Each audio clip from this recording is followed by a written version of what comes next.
Last night, Jose Ramirez tried to match Kyle Schwarber hit for hit. Jose started out 2 for his first 33, has 19 hits in his last 12 games, but Schwarber, well, he does what he always does when he comes to Cleveland. He hit, and he hit the ball hard, and the Cubs beat up the Indians. 15 hits on the night, 8 of them went for extra bases as the Cubs won 10-3. And Rick, that's the first time the Indians have given up 10 runs in a game at home since April of a season ago. So that tells you it doesn't happen very often, so hopefully you just kind of chuck this one, move on to the next. But we do see a couple of guys really swinging the bat well right now. Well, I'll tell you what, Kyle Schwarber, when he walks into this ballpark, he's got to love the sights and walking into the box, because he's hit it every time he's been here. 8 for 14 in the regular season, 3 homers, 6 RBIs. Hit a couple of bombs last night. One took 3.5 seconds to get out. The other one took over 6 seconds on a breaking ball. So this guy loves to hit into this ballpark. But we've got our own guy that likes to hit here, and he is starting to catch fire. Jose Ramirez in his last 12 games, a .413 average. The long ball's coming, the RBIs are coming, and that's a good side, because once he gets hot, you're going to start seeing the doubles. He uses the whole ballpark, and that's something that an Indians hitter has to do. Cloudy but dry the conditions here tonight at Progressive Field, and another great pitching matchup. Trevor Bauer will go for the Indians. Left-hander John Lester for Chicago. We're back with the play-by-play. We'll hear from Alan Jensen. They've got the showstopper. We'll also check in with Andre Knott straight ahead. Cleveland Indians baseball is brought to you by Who But WB Mason, the official office supplier of the Cleveland Indians. And by your Northern Ohio Honda dealers. Made in Ohio, Ohio proud.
For the Tribe on the Hill as the Indians wrap up their 2-game series with the Chicago Cubs. Once again, welcome in along with Jensen Lewis, Al Pulowski here in center field. Time now for our big story, the showstopper. The Astros today once again taking care of business at home as they took on the Angels, and this was the big hit. Bregman in the fourth inning, scoreless game, bases loaded, he drives them all in. It was a perfect game up until this inning on both sides, Al, but a walk to Carlos Correa got it going. Jose Altuve hit his first home run of the year. There it goes. Is it crazy to think that? He's still hitting well over 330, but the Astros, they avoid losing and sweeping the series from the Angels. It's going to be a good battle from these two teams. LA off to a hot start, and you got the defending World Series champion Astros right on their heels. All right, we'll see what happens tonight as it's Bauer versus Lester. Let's send it upstairs to the men calling it. Here are Matt and Rick. Guys? That was only the Angels' second loss on the road this year. Wow. That's a pretty good start. Yeah, they've been playing very well. Here at Progressive Field, Indians-Cubs wrapping up their brief two-game head-to-head. They'll play 2 times in Wrigley in a few weeks, but for now, the Indians will go with Trevor Bauer, John Lester, the left-hander, going for the Cubs. Right now, let's go downstairs to Andre Knott, who has our Hear Right sounds of the game. Thank you very much, Matt. Tonight, you will see. Nothing to say? I got frosted flakes. Look. Favorite. All right, Frankie's got frosted flakes. He maybe knows in the 7th inning. Tonight, with Trevor Bauer on the mound, it'll be a different catcher than usual. It's usually Roberto Perez, but it'll be Yan Gomes tonight. We've talked about framing pitches and how Yan has gone from maybe the middle ranks to the #1 ranking in framing pitches in 2018. So I asked him today how that happened. Have a wife like mine that throws little golf balls at you whenever you're kind of bored.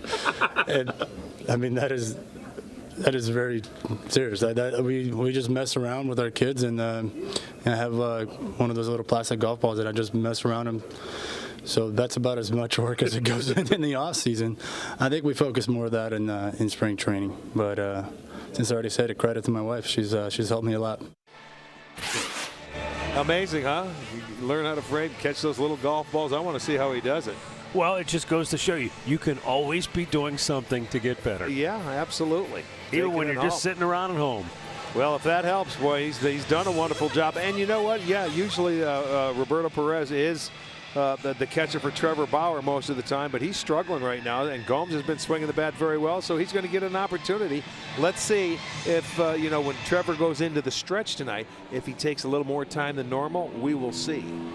Yeah, and again, this is a Chicago Cubs club that last night swung the bats very well and scored a bunch of runs. That's kind of been their MO. When they win, they score a bunch of runs. Yeah, they do. But, in their losses, they haven't been able to score at all. So they are somewhat a feast or famine team right now. And obviously, every team searches for that sort of level of consistency. You'd like to be around 4 or 5 runs every night, and that gives you a chance to win every time you go out there. Well, and their starting pitching is what has let them down more than anything else. But, offense is inconsistent.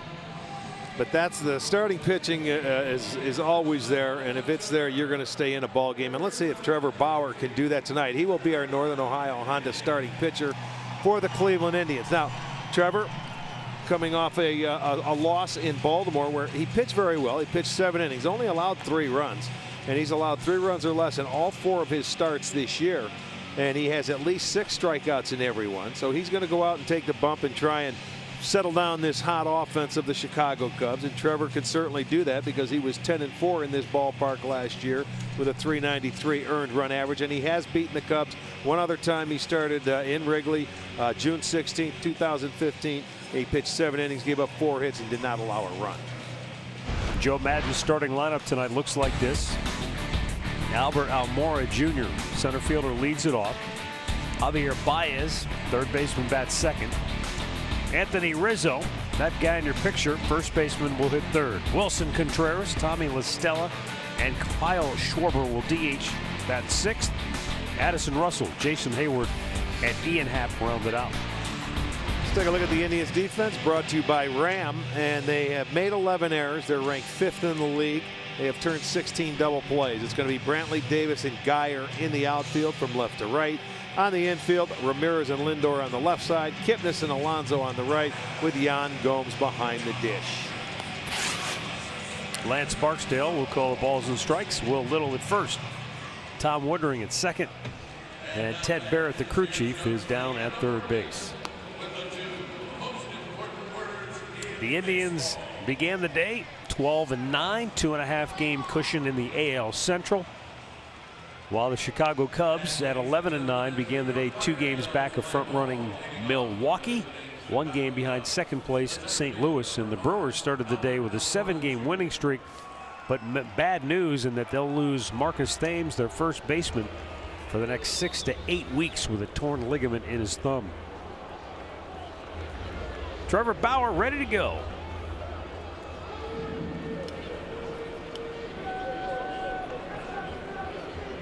Albert Almora Jr. has hit in 7 straight games, collecting 13 hits during his streak.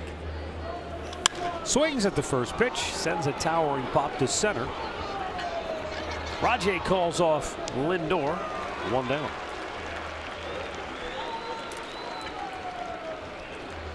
Tonight's storylines brought to you by Wayside Furniture. Big game Bauer. And for the Indians, look, John Lester has almost a phobia when it comes to throwing over to first base. So can they take advantage of that and exploit it to have some success in the running game? Here's Javier Baez, tied up by a good fastball, 94 miles an hour. So Trevor Bauer, he's coming up guns a-blazing here in the first.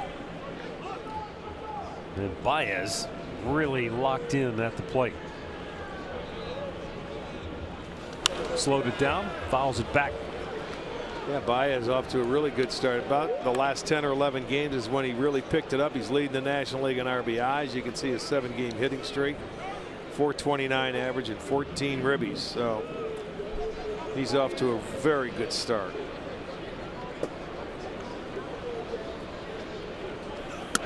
He has 23 hits on the year, and 17 of them have gone for extra bases.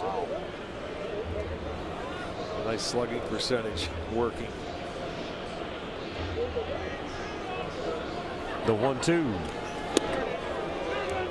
Slow curveball hung a little high. Count evens up at 2-2.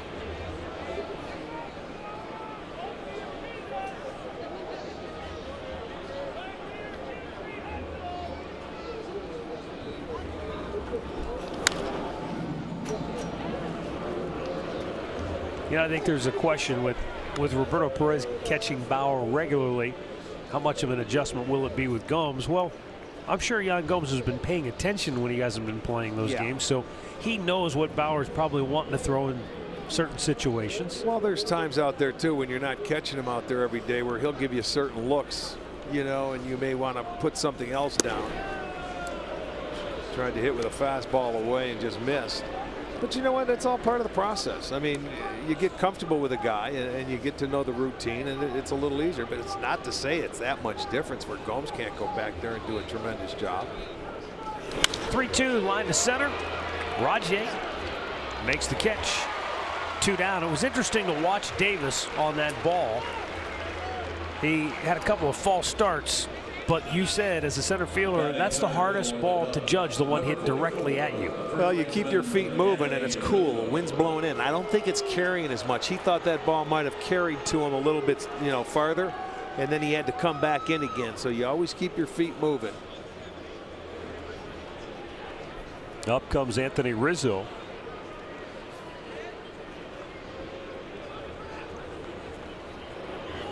And the Indians shift 3 to the right side of the infield.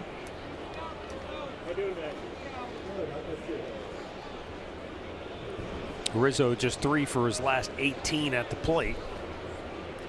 Well, and the 2 that he got last night, collectively, I'll tell you, it wasn't hit that hard. One to the infield that was unbelievable, 36 mile an hour, and then the second one he fisted off to the shortstop where they had to shift on. But he needs anything to get him going, you know, and little things like that can get good hitters going. Hit him on the foot. Ouch.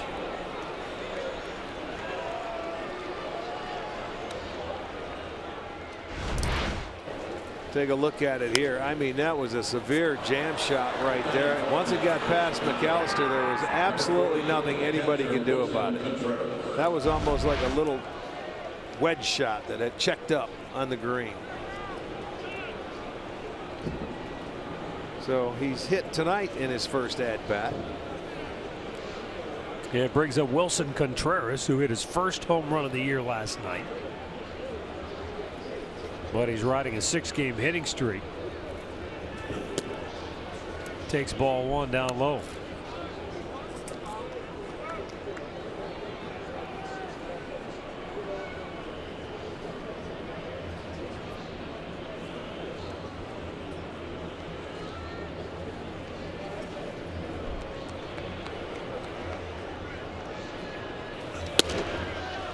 Two balls, no strikes.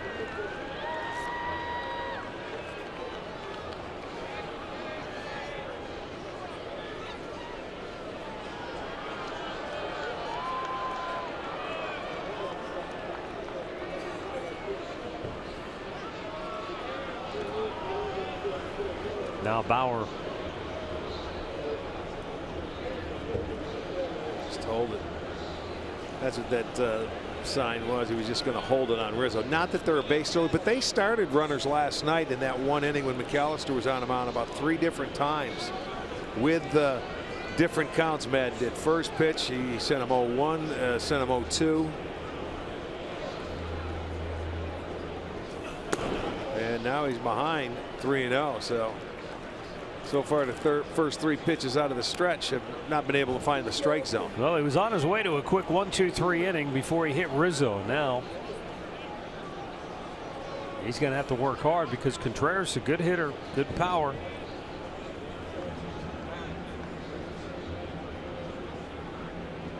Left-handed hitting Tommy La Stella waits on deck. Chopped to third on the 3-0 pitch. And Ramirez goes to second for the inning-ending force. Cubs don't score. Indians coming to bat.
For the Cubbies, and he will be the Northern Ohio Hyundai starting pitcher and a veteran left-hander. 13-8 last year. He's off to a good start. He's 2-0 this year, coming off his 100th career start for the Cubs in his last start against the Cardinals, where he went 6 innings. They gave up 2 hits and just 1 run.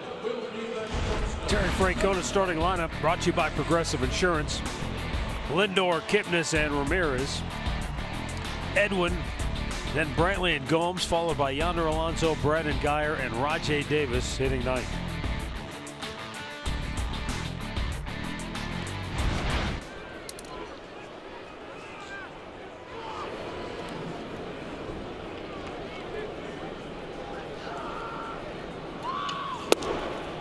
John Lester with a low fastball for strike 1. Yeah, Lester with the fastball. Good cutter into the right-handers. Also has a nasty little slider to the lefties as well.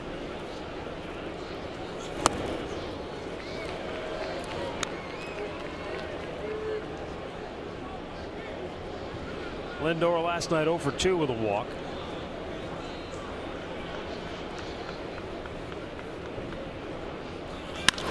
Chops one towards second base. Baez will throw him out, one down. Well, let's check that Cubs defense. In the outfield, it'll be Ian Happ is in left. Albert Elmore Jr. is in center. Jason Hayward over in right. At third base, it's going to be Javier Baez. Addison Russell is at short. Tommy La Stella is at second. Anthony Rizzo at first, and Wilson Contreras behind the plate. They switched. Yeah, I forgot before to the game started, where Baez was at second originally. La Stella was at third. They just flip-flopped him.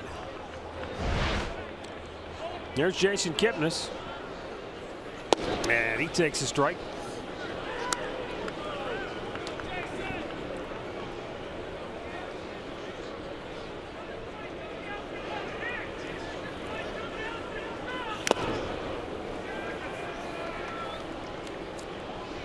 No balls, 2 strikes. Well, Lester not messing around. 5 pitches, 5 strikes so far to the first 2 hitters.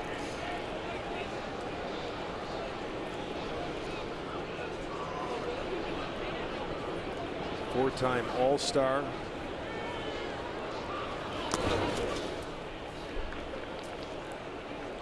And he is the only pitcher to start at least 30 games in each of the last 10 seasons. That's how durable this guy is. And that's one of the reasons the Cubs went out and signed him a few years ago.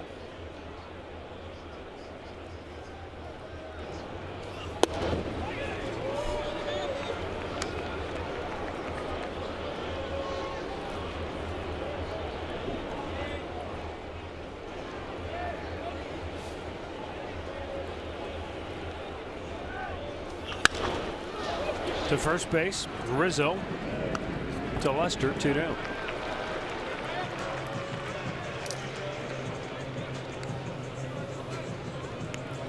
Take a look at our key to drive to success. Hard to believe it's been over 5 years since John Lester made a regular season start here against the Indians. And he's made 15 career starts against them. And he's fared very well. Yeah, his last start here at Progressive Field in the regular season was April 18th, 2013. Of course, he pitched here twice in the World Series. Started, what, game 1? And then came out of the bullpen in game 7. Yeah, right.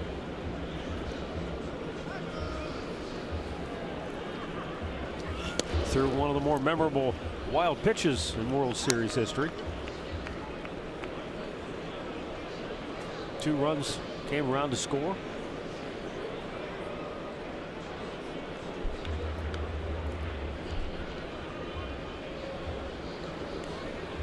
The 2-0. Threw it by him. 2 balls and a strike.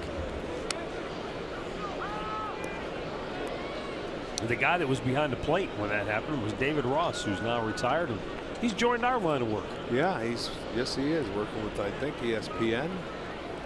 2-1 delivery. Ramirez slugs it into left field. A 2-out base hit, and that was a frozen rope. Well, he had the count in his favor, a 2-1 pitch, and he stayed back nicely on it after he threw the fastball by him to get that 1 strike. But he is really starting to heat up, man. You see that little kick. He kept his hands back, and boy, the ball just jumped off his bat. Really a good swing. That firm front side.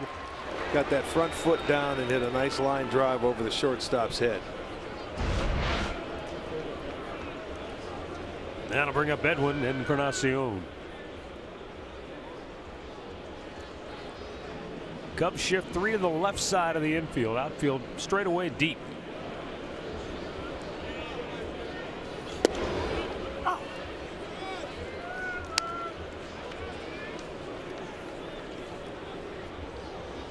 Edwin in his career has 9 hits off Lester, including a couple of home runs.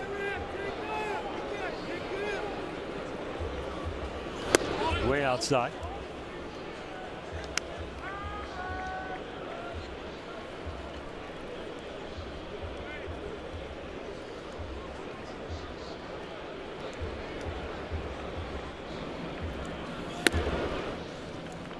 Two balls and a strike.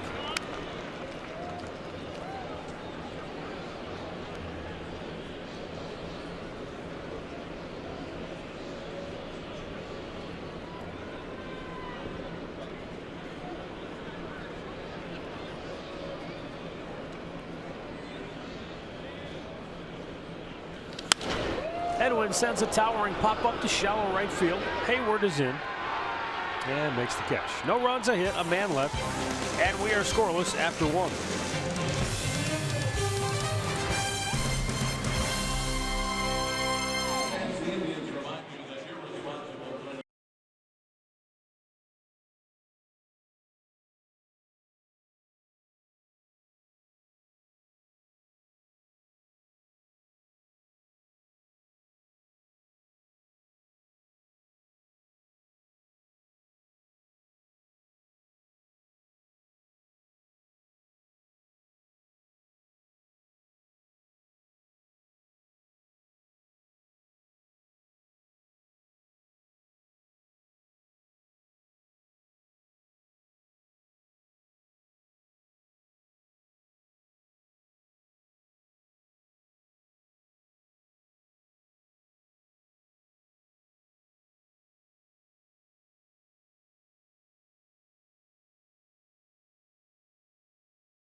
RBI Baseball 18 is available now for Xbox One, Nintendo Switch, PlayStation 4, iOS, and Android.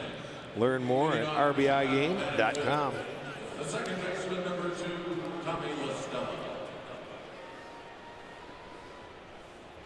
Second inning, no score. Tommy LaStella will lead off for Chicago.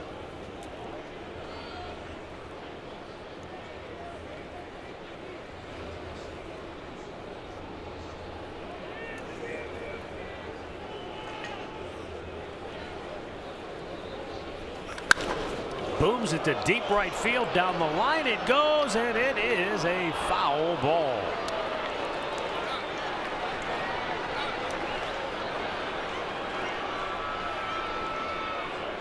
That had a chance. It was hugging the line and just in front of the foul pole. Well, he got the bat head out there, man. No doubt it had the distance. And I was watching after the LaStella was coming back.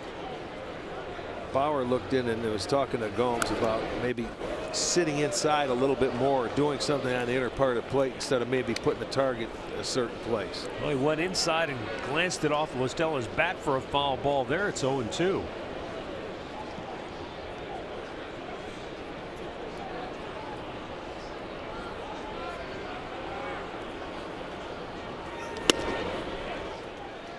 One ball, two strikes. LaStella, as you mentioned, was originally listed as the starting third baseman. Then they flip-flopped he and Baez. Last night was only his second start this year at third base. Oh, just missed outside. And it's 2-2. Take a look at this pitch on the Nissan pitch tracker. Little movement away. It would have been a strike last night because that pitch was called. Tonight it is not. Different umpire back there. And a full count.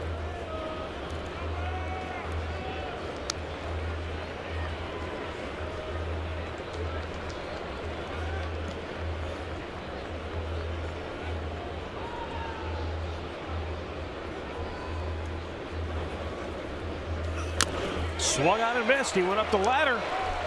It's not a strike, but LaStella chased in. He is the first strikeout victim for Bauer tonight. Let's go down to Andre Knott.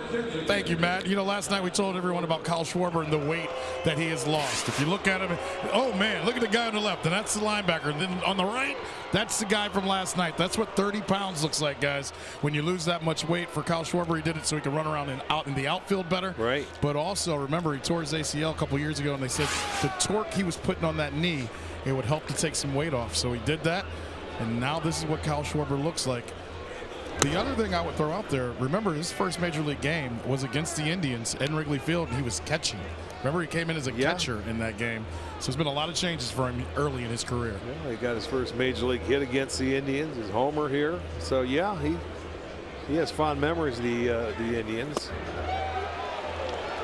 Any idea, Andre, is what kind of diet he used to shed those 30 pounds? I've heard it cut a lot of meat out and things of that nature. So this was not a Swenson's approved diet. No, as I have a milkshake right now from there. So you're telling me I'm going the wrong way for my losing 30? Yeah, I think so. Yeah. You've been trending that way for a while. Let's not kid anybody. True indeed. True indeed. We'll get you to work in the off season. You need some time to get it done. Yeah, you gain weight during the season, you get rid of it in the off season. I agree with that. There's the 1-2 and a foul back.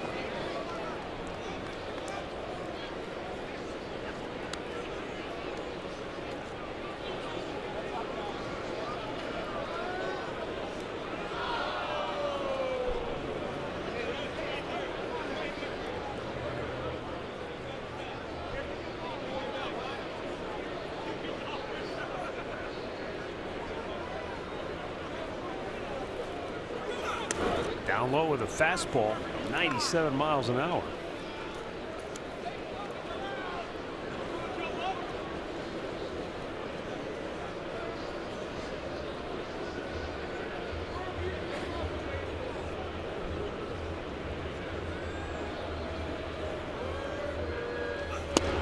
Oh.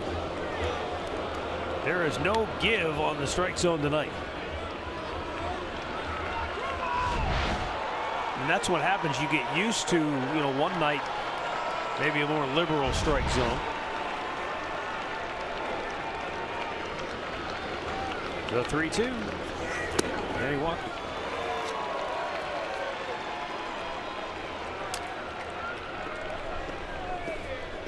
Batting seventh now for the Cubs, number 27. There's Addison Russell now.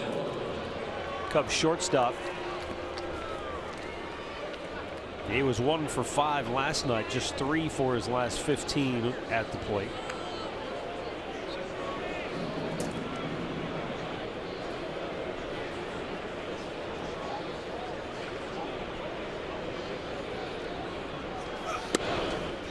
That a fastball strike.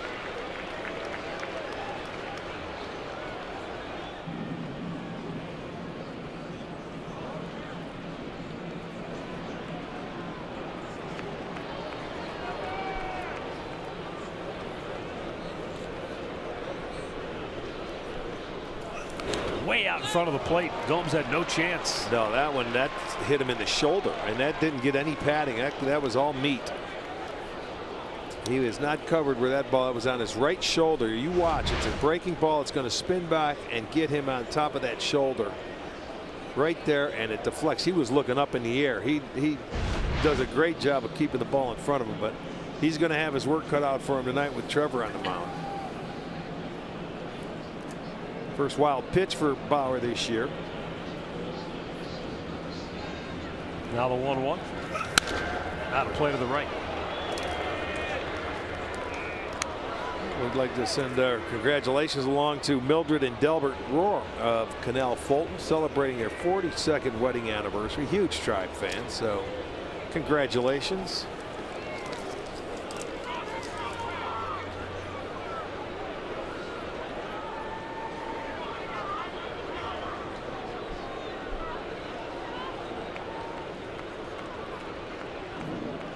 Bauer's 1-2.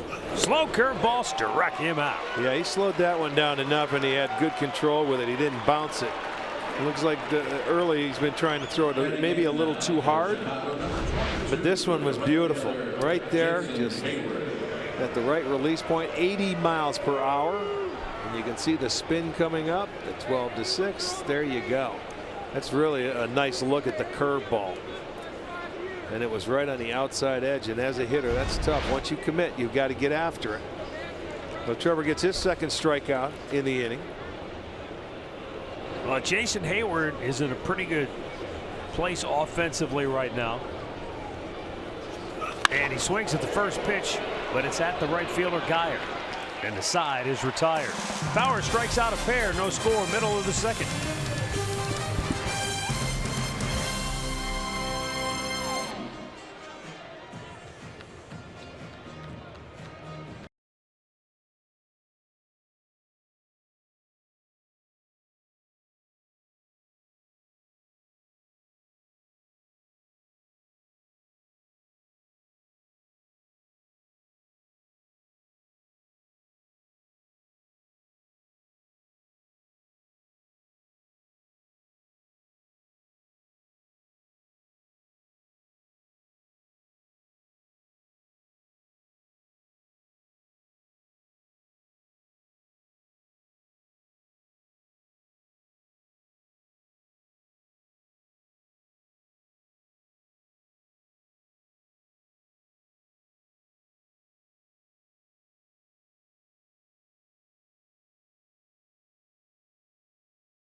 By T-Mobile.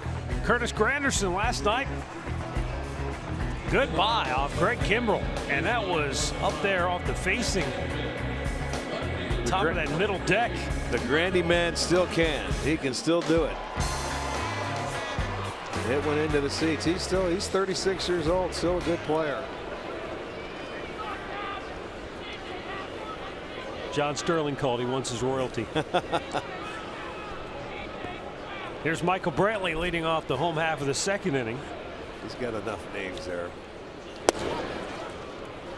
Yeah, Lester misses for ball one. Last year for John Lester, he was tough on left-handed hitters, just a .205 batting average, while righties hit .275 against him. Brantley drives one deep center. Almora back in. He makes the catch just shy of the warning track in deep center field. For out number one. Well, the ball was hit very well, but with the wind sort of blowing in, and it's a cool evening. The ball's not carrying tonight, so it's a good night to play defense out in the outfield. Almora, a very good center fielder too, by the way, but that didn't even get to the warning track when he hit that ball. Yeah. So that shows you right there. As Yan Gomes gets ready to come up, remember we were talking about catch probability the other day? Yeah. Just when the Cubs were in Colorado, they had a big debate about how real that stat is, because the one thing it doesn't take into account, wind, weather, a guy running next to you or close to you. Right. Gomes sends one high in the air to left. Happ. Look at him coming in now. Yeah. Happ with all that headgear on. Up number two. Go ahead, Andre. I still want to hear that. Well, I didn't. Well, catch just the gist of it is, I'm not saying it's a bad stat. I'm not saying that.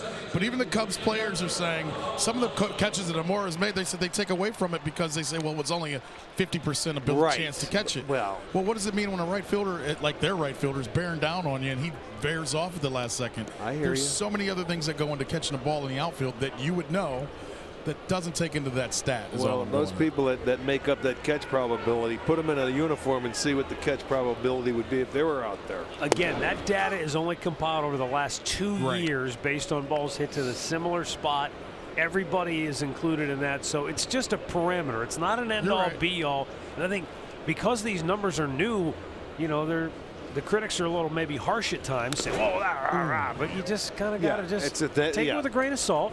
You're right. Well, there was a catch. Generalize There was a catch that he made in Colorado that they said it was a 5-star catch, and all the Cubs players are saying that was one of the best catches they've ever seen. Yeah, he's a good outfielder. I know that. He's made some very good catches in his young career. And Matt, you're right, but they just said the spin rate isn't taken into it, wind, and all those other things aren't accounted for. 0-2 fouled back. I think, look, and maybe television, it's a little harder to judge sometimes. But when you're in person, when you're out here as a fan, when you see a guy go all out, full speed, dive into the gap, make a catch, your eyes tell you that was a great catch. Exactly. I knew Andre was going to try and stir something up early today. It was just in his DNA today. Had a way to go, Chief. He's got a milkshake. He's powered up. Oh, yeah. Forgot that. Thanks for getting us one. I got extra notes. I took care of the mailman. Don't you worry. Me-I-O. And a 1-2 to Alonso. Swung on and missed. Indians go 1-2-3. No score after 2.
And at the best prices. You'll save big over single game prices and get exclusive perks. Just go to Indians.com for more details.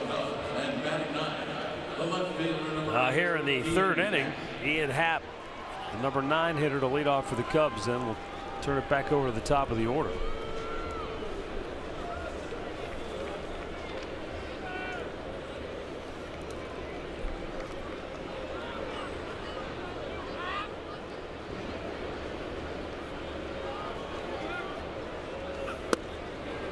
Outside for ball 1.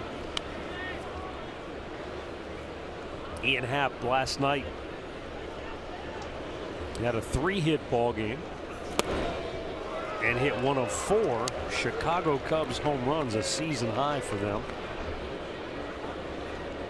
Over his last 9 games, he's batting .385.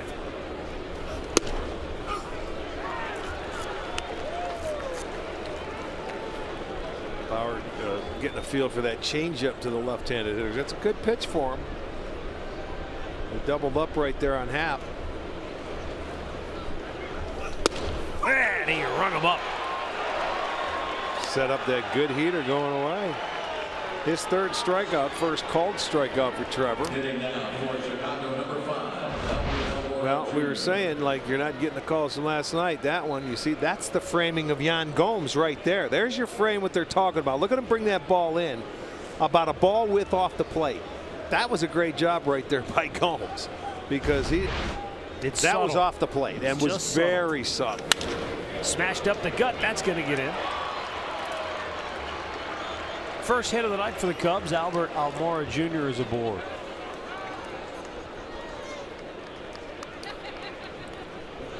Stat of the game brought to you by Buick.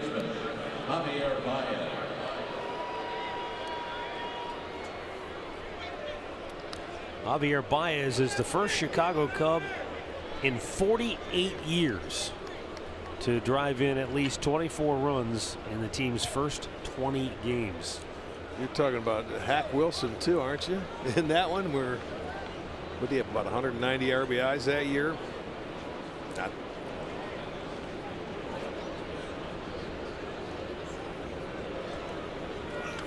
Chopped up the middle, perfectly placed. And Almora is going to hold right there at second base. Yeah, you get the ground ball. It just found a hole right back up the middle, so they're able to get back-to-back hits, first and second now with one out. That ball stayed up a little bit. Maybe that's why it got up the middle. Beat it right into the ground, and once he couldn't get it into center field. An opportunity now for Anthony Rizzo. Hit by a pitch on a foot his first time up.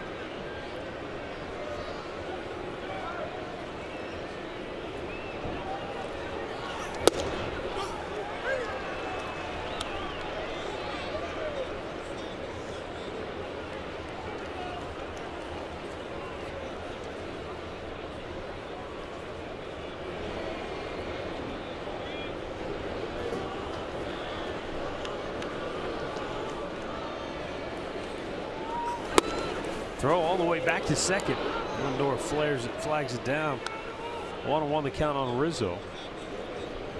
That must be a sign that Lindor puts on to Gomes and keep him a little closer to second base.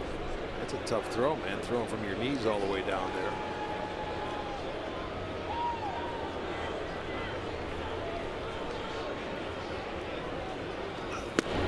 Rizzo took aim on the upper deck in right field, but Bauer crossed him up, and it's 1-2. Well, that's what happened to him on the first pitch. AB Rizzo 91 times since 14. Geyer's up there with 75. Man, that's not an everyday player. Yeah, that's not a good stat to lead in.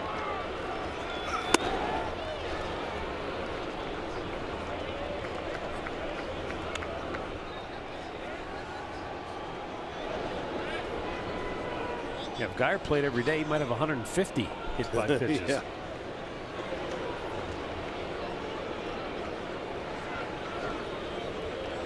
Two on, one out, scoreless game here in the third. And the 2-2. Swung on and missed. He struck him out, and that's 4 Ks for Bauer. Comes back with that good changeup, and he swings over the top of it. 87 miles an hour. Let's look at the sequence here to Rizzo.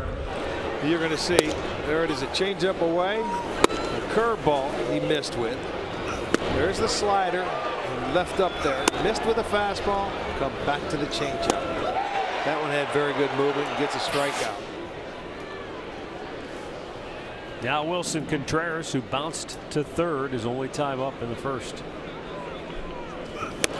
And a good fastball. You can see him just power it by him. A little tardy.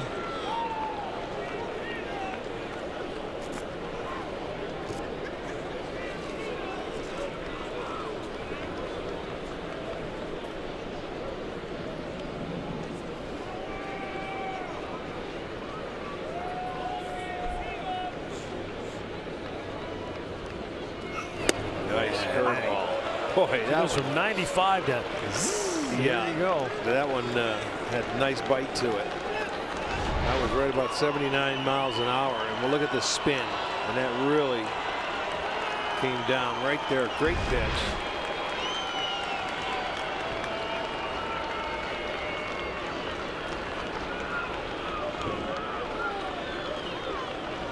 And the 0-2.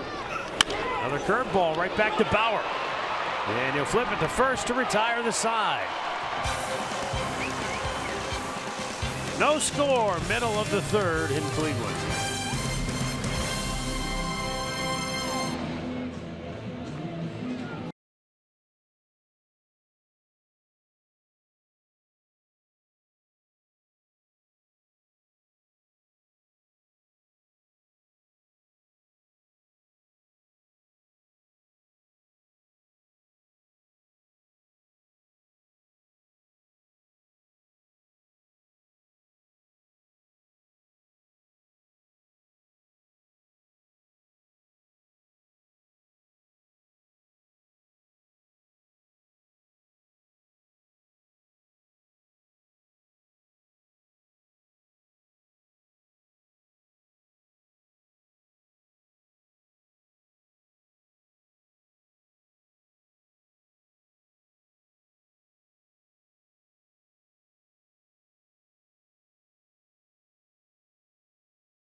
The Indians are going to be playing the Seattle Mariners in a 4-game series. So Saturday and Sunday at Tote Bag.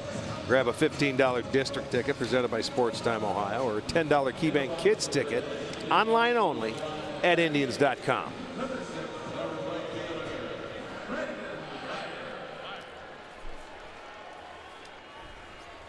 .45 degrees at game time. But that breeze that is blowing in from center field, making it a very chilly evening here at the ballpark on this the 25th of April. Brandon Geyer almost got hit by a pitch. I was going to say, we'll see if that happens to him, if he wants to hold face with Rizzo over there, who already hit by a pitch in his first at bat. I don't think so, not tonight. Wow. You talk about out in front of it. How many times do you see a guy pull a ball in the upper deck in about 3 rows? From the top. Yeah, that's unbelievable. That's getting the head out. He must have been looking for the cutter. He pulled the hands in. He went right back in there with one, though.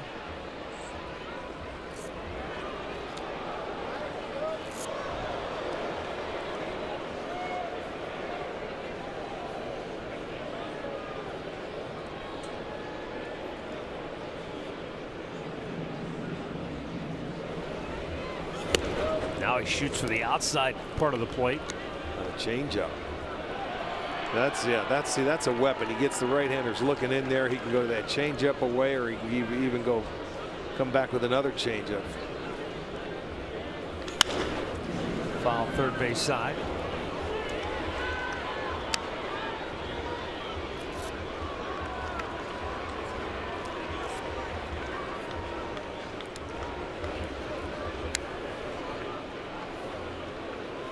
Yankees lead the Twins in New York 5-2. They're in the 4th inning. Wow, Donnybrook broke out in Pittsburgh today. The Tigers lead the Pirates 13-10 in the 9th. They've had a couple of wild ones this year, haven't they? Yeah. Strike 3 come home. Lester gets his 2nd K of the evening.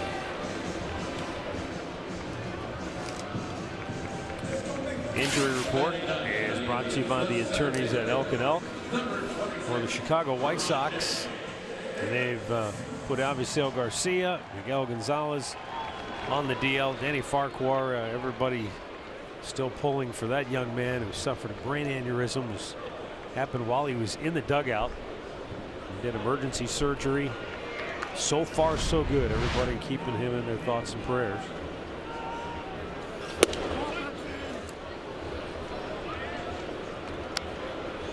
Oh, Murph just told me that's the first of a doubleheader in Pittsburgh between the Tigers and the Pirates. Well, boy, that's going to be a long night there then. Rajai Davis 0 for 3 strikeouts last night.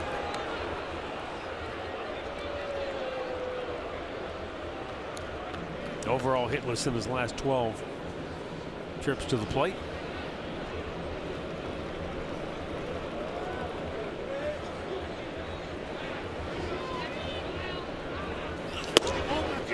Just a bit outside. And it's 2-1.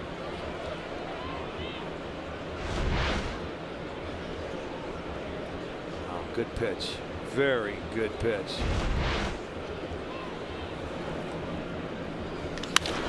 Rajai socks one deep center. Almora back, and that baby doesn't even get close to the warning track. 2 away. You got to break out the line drive stroke tonight, fellas. You get any kind of air underneath it, and that's going to knock it down. And the pitchers can pitch to that, you know, to that effect, man. Pitch with the elements, and the elements are it's a good day to test your center fielder here.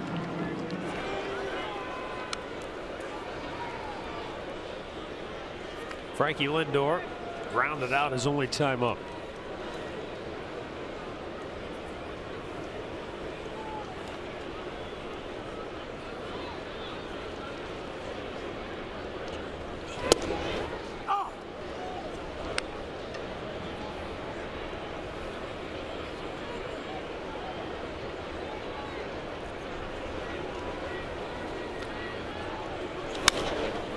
In the air, left center. Center fielder Almora calling for it and makes the catch. 12 pitches. The Indians go 1, 2, 3, 7 straight. Set down by Lester. No score after 3.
In particular, Trevor Bauer using his full array of pitches. Well, he's not messing around. Let's take a look at how they react. There you're going to see a big fastball, a four-seamer that's up top and gets a strikeout. Now the slider.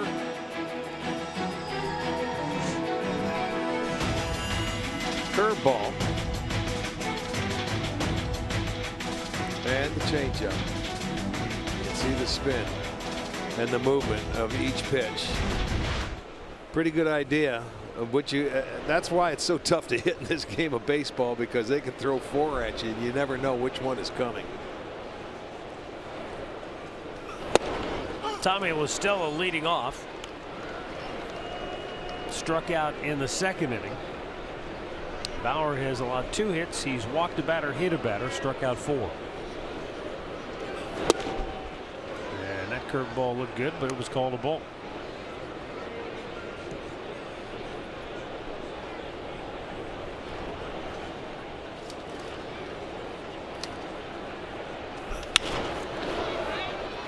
To shallow center, and Rajay Davis runs it down, 1 away. It's April in the OHIO as the Indians open a 4-gamer against the Mariners tomorrow night. Mike Clevenger, James Paxton, great matchup. Coverage begins at Indians Live at 5:30. First pitch at 6 here on the home of the Indians, Sportstime, Ohio, or streaming live on Fox Sports Go. April in the OHIO, presented by Menards.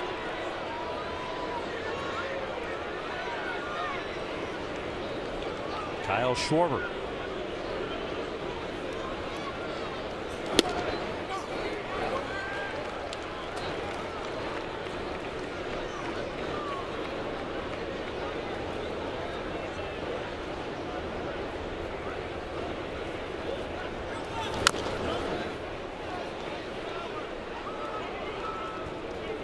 You mentioned before that maybe down the road he projects as a full-time DH if he goes to the American League sometime.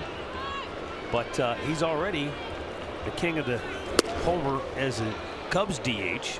Yeah, that doesn't surprise me. Alfonso Soriano had 6 homers as a DH for the Cubs. Schwarber already has 7.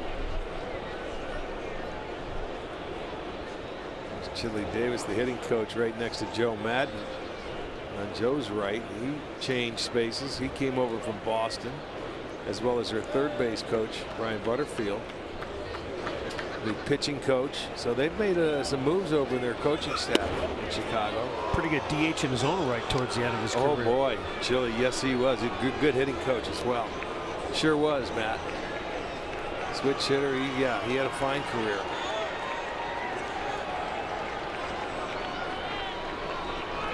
The 2-2, and let's see, he's checking his bat. See, it sounded like he cracked off the end, maybe. He's checking it. Yeah, you see it's cupped up there, and it looked like he hit it a little bit off the end. A lot of times we see him chip. Yeah. When you hit him right off the end, that one just maybe just glanced off of it. Too cold to chip it. Yeah. See, Bauer can put him away.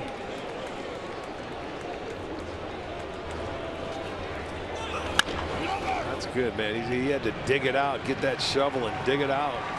2 down. Down to Andre. He goes, as you guys talked about Chili Davis being the hitting coach of the Cubs, it made me remember a conversation we had with Scott Atchison a couple of years ago when he was in Boston. He's now the bullpen coach for the Indians, and he talked about how Chili Davis taught him about coaching. Go talk to the other side. He said Chili would take him out to golf, and he would just ask him what pitchers were thinking about in every situation. And he said that made him a better hitting coach, being able to teach hitters what to look for in certain situations, what to work on in certain situations against different pitchers. Right. Weekly tap to short, Lindor. Perfect throw, and Bauer sets him down in order on 10 pitches. Middle of the 4th, no score.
Ross is behind the plate, and chaos ensues. Well, that's the break. Santana scores, and right behind him, Kipnis dives home as well. Yeah, did you see how that ball deflected off the mask? That was great hustle. Yes, indeed. 2 runs on a wild pitch.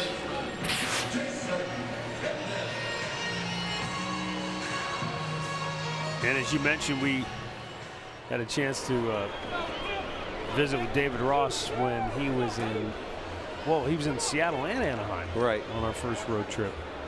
And very humble guy, very grateful to have been a part of that Cubs team in his final farewell tour.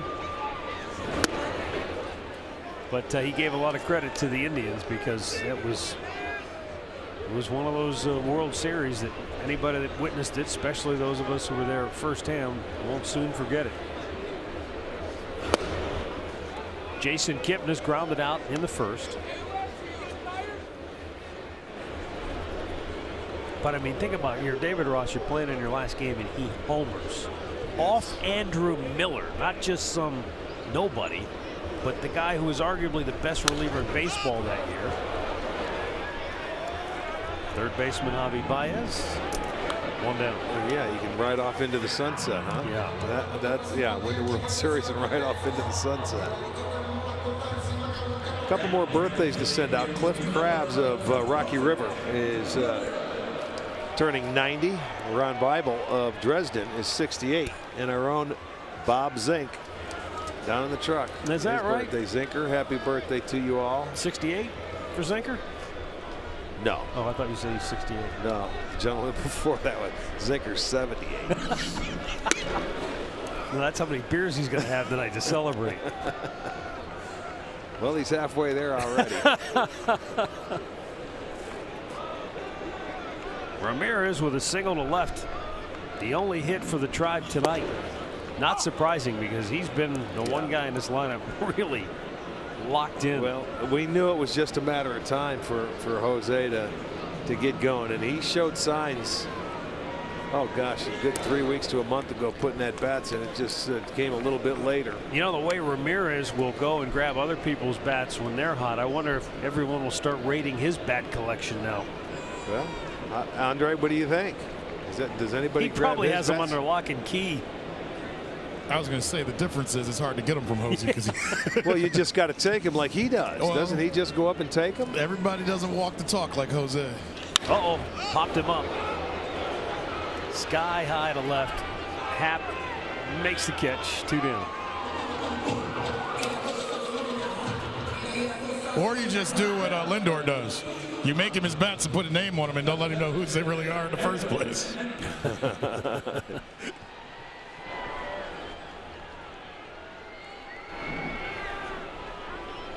Here's Edwin Encarnacion, fly to right in the first inning.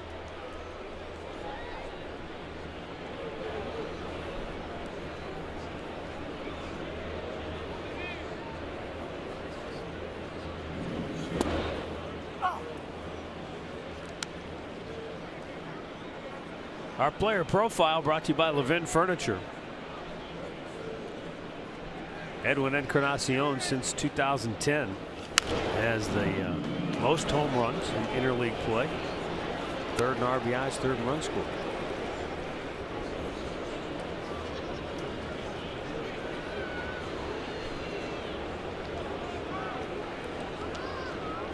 But right now, he is mired in a prolonged slump. Yeah. Started slowly last year as well, but boy, oh boy, they need to get somebody else going along with Jose Ramirez.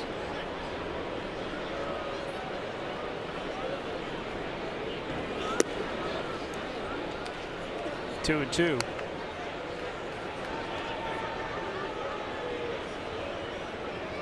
In his last 54 at bats, Edwin has just 6 hits.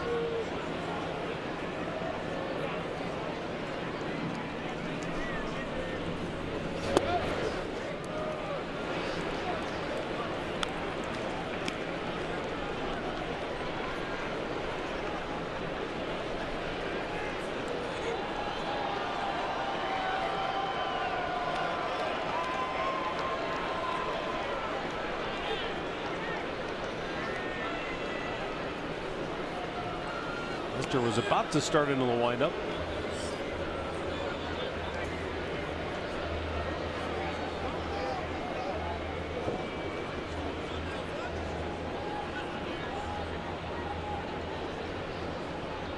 And now the 3-2. Ball 4.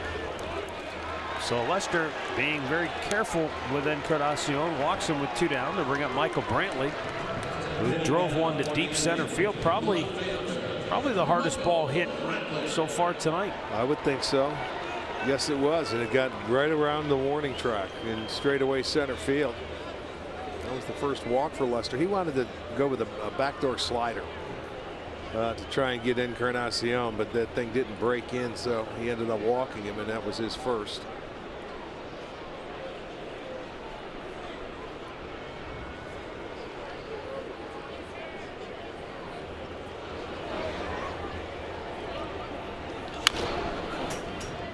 Jumping on that first pitch, pulls it foul.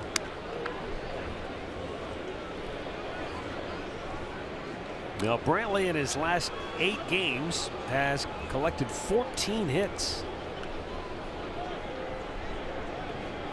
So along with Jose Ramirez, he has picked up the pace.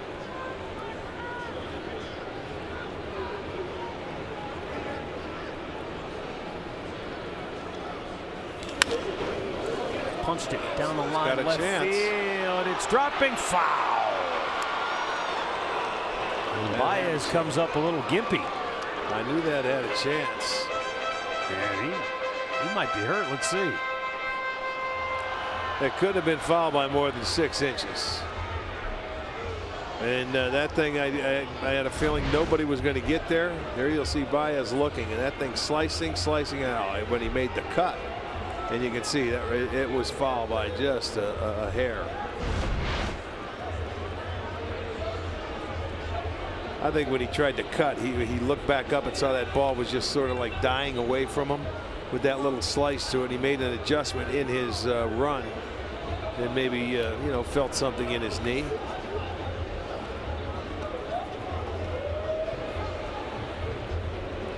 It's a cool night, and I'm sure the grass is still, you know, it's damp. It's last night these guys they played through rain all night long.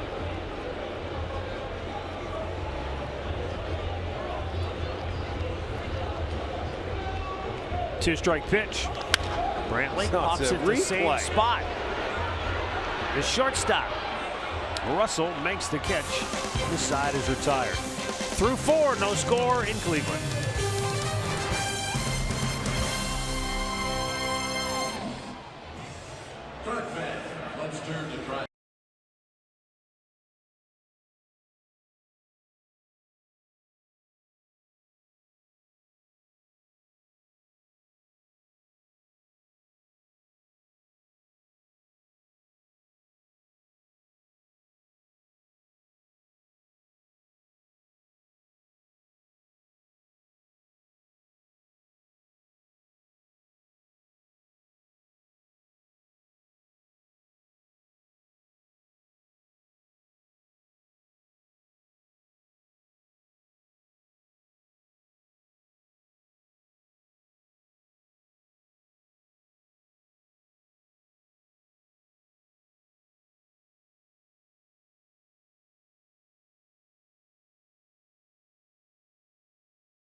The perfect getaway vehicle. Visit KiaDealers.com to learn more. And by Levin Furniture. For the best deals on furniture and mattresses, shop Levin's.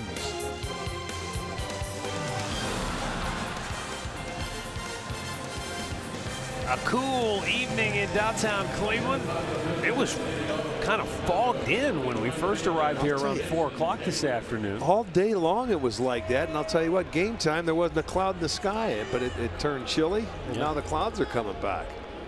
Breeze still blowing in from center field and making it tough for the hitters to drive the ball, especially anywhere between left center and straightaway center field. This is turning into a pitcher's duel, and both pitchers have been dealing, throwing the ball very well.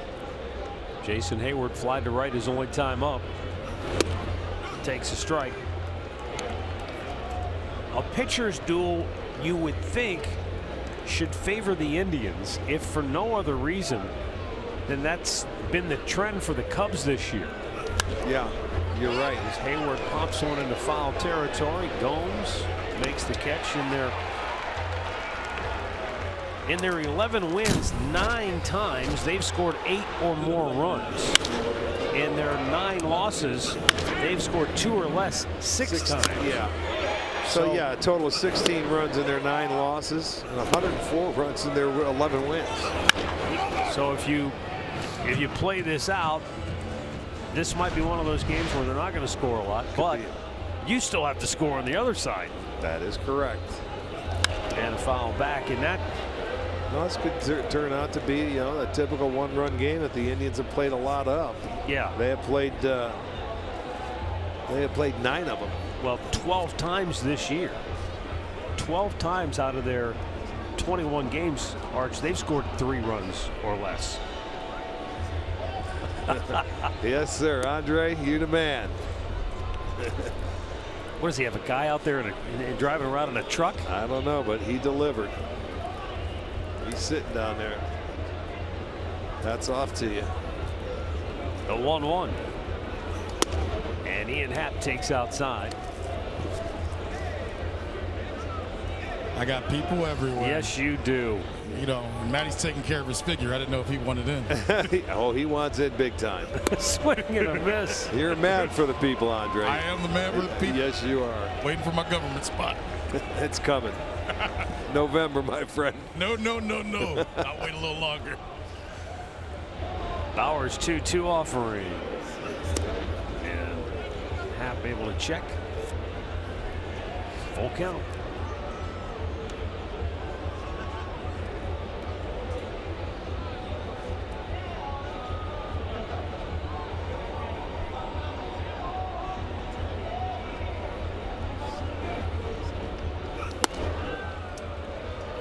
Walks Happ. When you ride with the Indians in Velosano, your registration is free. You'll get an Indian cycling jersey, and 100% of the money raised supports cancer research at Cleveland Clinic. Visit velosano.org/Indians for details on joining their team.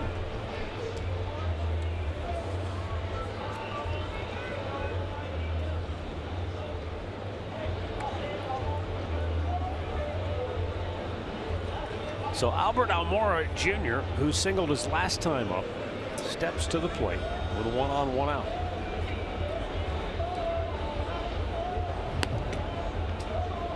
Happ has a couple of steals. Well, this is the kind of time you may want to try to get something rolling. The kind of game it is, the ball's not flying. You may want to start a runner here and there.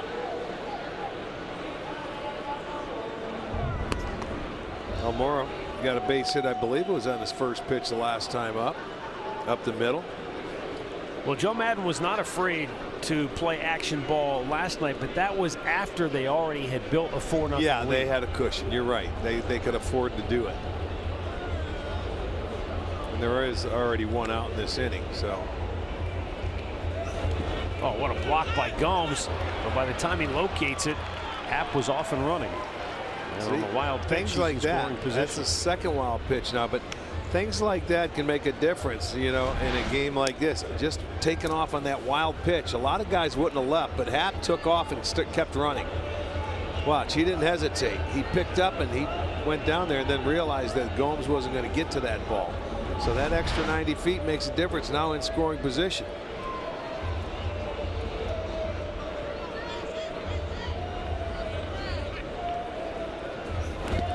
Out in front of it. but I guess he checked, and it's 2-0. He's had, I'd say, 4 or 5 balls in the dirt already that Jan's had to take do a job to keep him in front. He's going to go out and have a talk now with Bauer, and why not?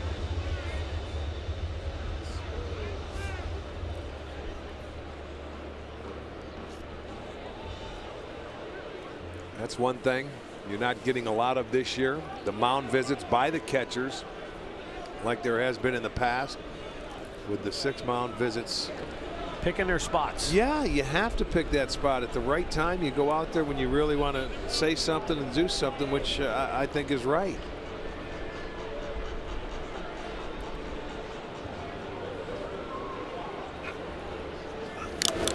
That one fouled back off the mask of the umpire. Did that deflect on everybody? I don't know if Gomes got hit by the bat too with that swing. I think it might have got a piece of everybody. Everybody was ducking. Yeah. Oh, did it deflect off the end of the glove of Gomes and then go into the umpire's mask? Well, it goes so fast you can't tell.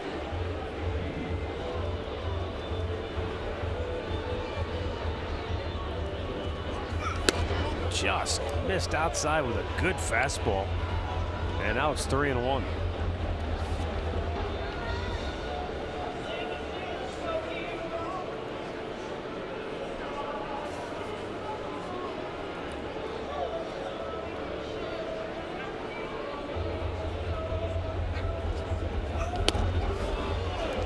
And Bauer's walked his second of the inning, third of the night.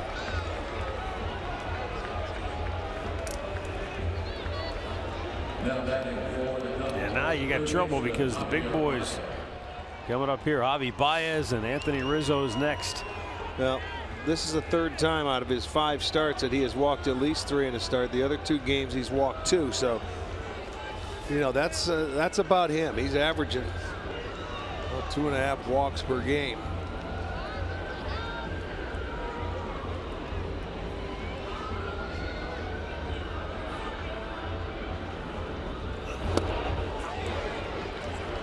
Big rip by Baez.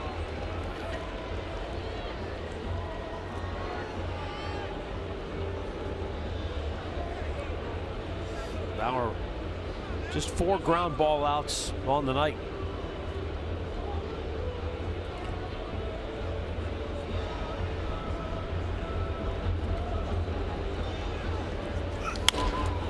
Popped out of play to the right, and it's 0-2.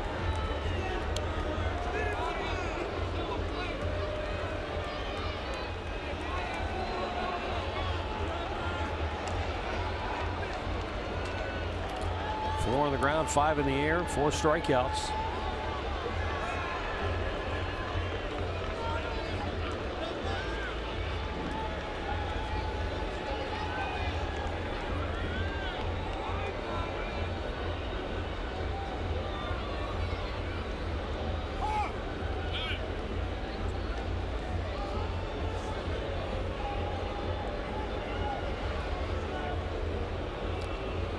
Love to get one more on the ground in turn 2.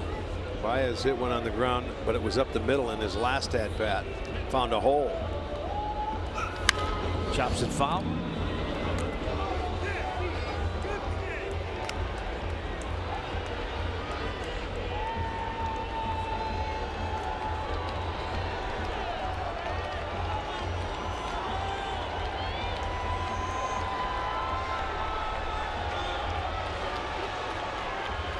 You can see defensively the Indians don't have any kind of a shift for Baez. Well, think about it. Base hit he had last night, a good at bat right down the right field line on a pitch away. He uses the whole field. A little high, 1-2.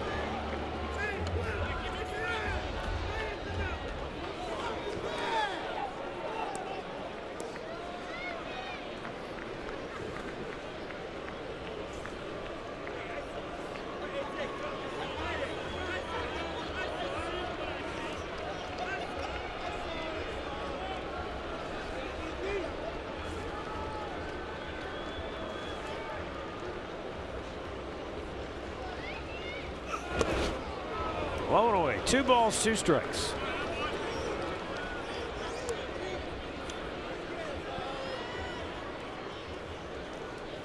Trevor had a very efficient and tidy 4th inning,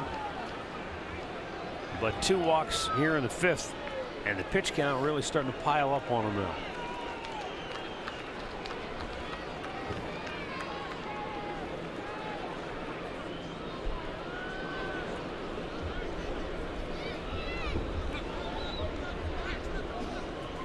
Swung on and missed. He stayed right with it, and Baez could not remain patient. And that's 5 strikeouts for the Indians right-hander. Yeah, you're going to see the sequence, but he never gave in, and Baez did. He ended up helping him out. There was a curveball, there was the fastball that he missed. Now a curveball for a foul, a high fastball to take him off that breaking ball. Missed with that breaking ball there. And then it looked like the slider more so there than the curveball. And he ended up chasing that one out of the zone. Now he's got Anthony Rizzo. And he pokes one into center field for a base hit. That'll get Happ home with the game's first run. Almora to 3rd. As the throw misses the cutoff men. But it's backed up there by Ramirez. And it's 1-0 Chicago. Anthony Rizzo with the 2-out RBI single, beating the shift as his 3rd run batted in the 2-game series. Yeah, he comes in with a fastball, and he got enough of it. Finds the hole. So the walks come out and they hurt Bauer as they get a 2-out base hit. Well, they're on top 1-0 for Rizzo. That's going to be his 7th RBI.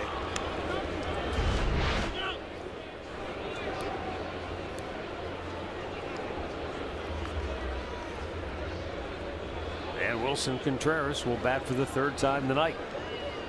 He is 0 for 2.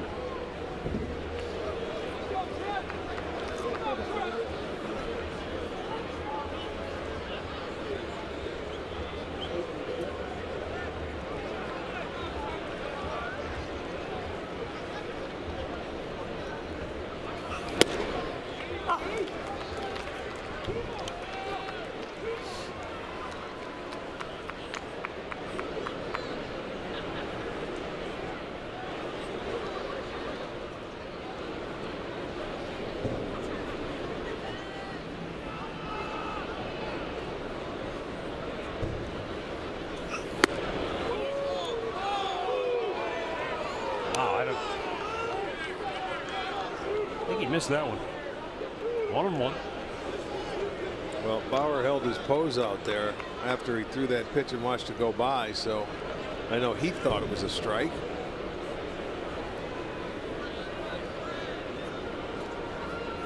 Oh, what a pick by Gomes. That had disaster written all over it with the runner at 3rd base. And he just saved him a run. You're not kidding. He sure did. And I'll tell you, Almora at 3rd base, he was on the go. He originally looked back at 1st base, but Almora was off the bag coming down the line. He was anticipating something in the dirt.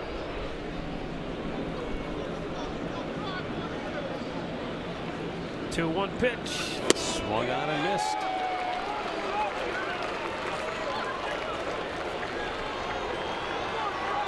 Wilson Contreras, a native of Venezuela. 33 homers in his first 175 games, most ever by a Venezuelan-born major league player.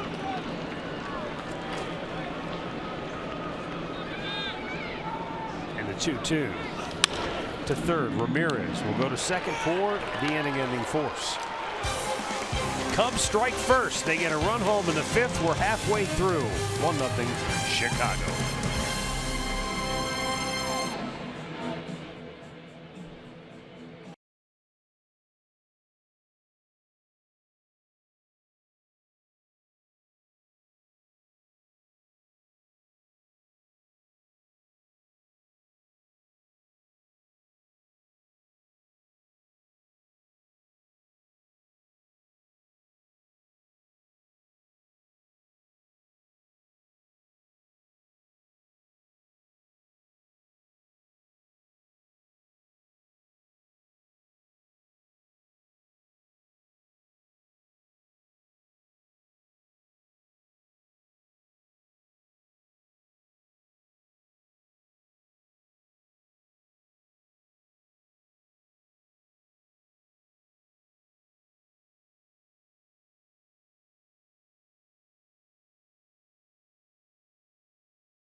to conveniently purchase, access, and forward your Indians tickets directly to your mobile device. Then have it scanned for entrance to the ballpark. No need to print. Home half of the 5th. Here in Cleveland, Indians down a run. Yan Gomes, Yonder Alonso, Brandon Guyer due for the Tribe.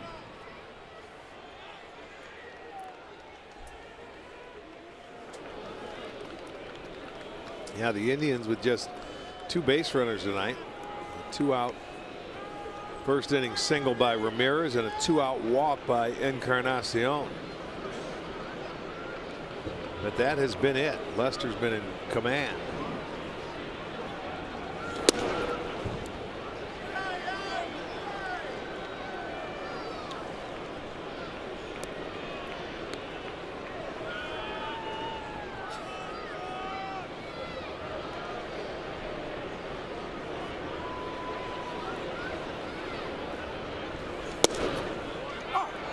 Looked low. It's called a strike. 1-1 to count.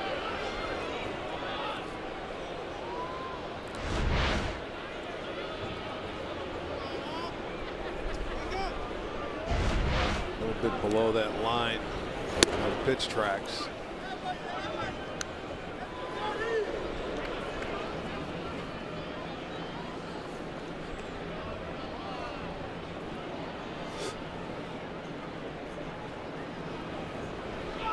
Two one.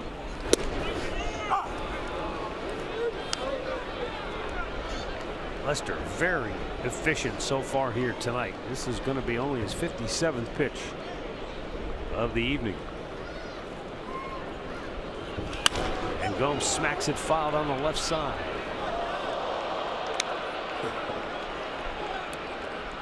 That guy almost fell in between the tarp. He was going for a ball. I know one thing, Ditka was getting out of the way of it. Well, he knows. He's been there before. He's going to bend over, and there you'll see, face plant to the tarp. Full count for Yan Gomes. They're both going to go for off his hands, and that's a tough one. That's going to be an E right there.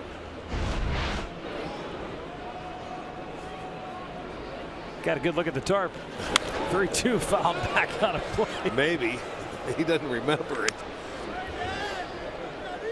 He's looking again. Oh, I see what's in front of him. There you go. He'll be fine. Got some medication. Yes, he does. Some lubrication. He's going to ice it from the inside out. And again, Lester's 3-2. Gomes smacks it deep right field. Hayward back and turns around, makes the catch for out number 1. Is a great swing. That ball hit on the line. The wind didn't have a lot to affect it, but you know, well, I'll tell you what, and he's out there in right field. He had a really nice at bat and a swing there, and back goes Hayward, and that ball was starting to take off on him a little bit. And you see, it's frustrating, and I don't blame him. You put a good swing on a ball like that, you want to get rewarded. You could see Lester's reaction. I think off the bat he thought, oh, that's trouble. Yeah, looked like it was certainly going to be over the head of Hayward in right field.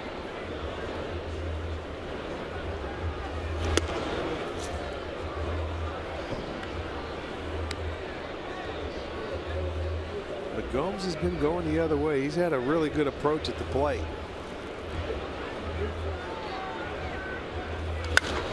Sky high pop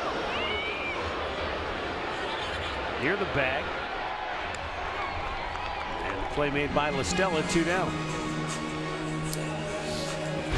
Well, John Lester's moved the ball around. He's changed his locations, and not many balls hit hard off him. There have been a couple, but that has been it. Just the one hit, and that's from Ramirez, and he is, just like you say, he's been very efficient. Anything up in the air today like that, a lazy fly ball, it's exactly what you're looking for.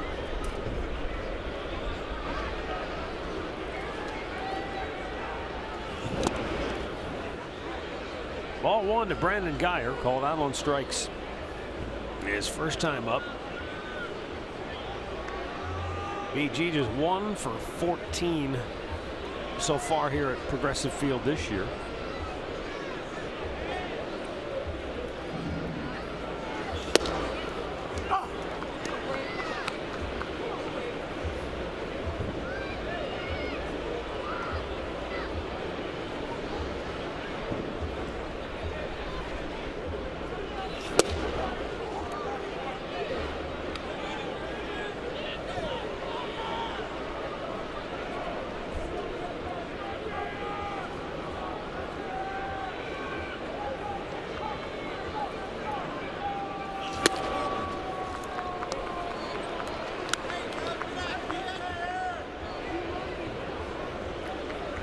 Got yourself in a pretty good hitter's count now. Look for something you like and try and put a good swing on it. See if he's looking in the same location. Breaking ball. Geyer hits one high in the air, deep left field, down the line. It is off the pole, and we are tied at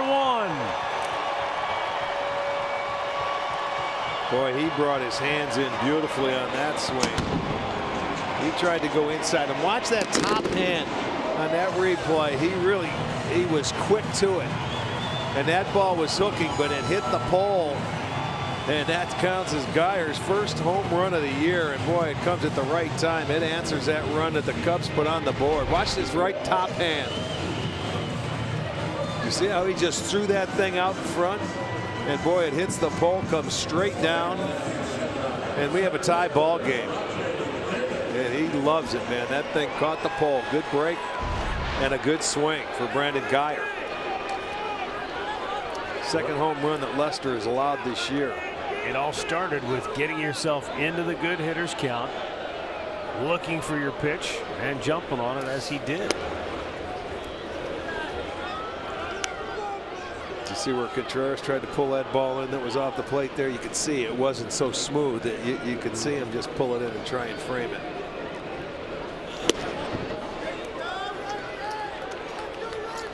Yeah, you're right. That's the key. When you can get yourself in a pretty good hitter's count, you look for a pitch that you can drive, and he got one on the inner part of the plate, and he was short to the baseball and put a good swing on it, and was rewarded.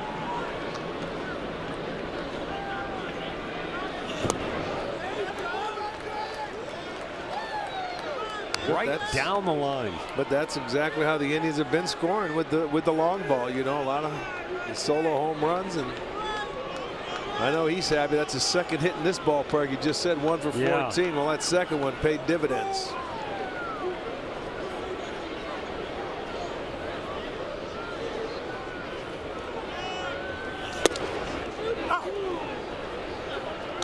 Three balls and a strike to count for Rajay Davis. He flied to deep center his first time up. Big part of the ballpark. Tough to drive it out of here tonight. He tries right field. Back is Hayward. And shy of the track, makes the catch. He hit the ball good in that inning. To retire the side. Brandon Geyer goes deep. We've got ourselves a brand new ball game through 5.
Rizzo with a 2-out RBI single in the 5th, putting Chicago on top 1-0. Bottom of the 5th, a 2-out solo homer right down the line and doink off the pole for a game-tying home run.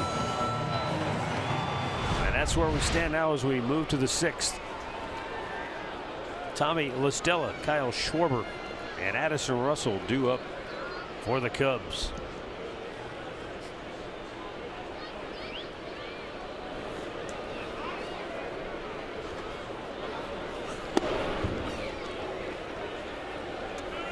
Let's see if Trevor can come back now and have a nice 1-2-3 inning or put a 0 on the board.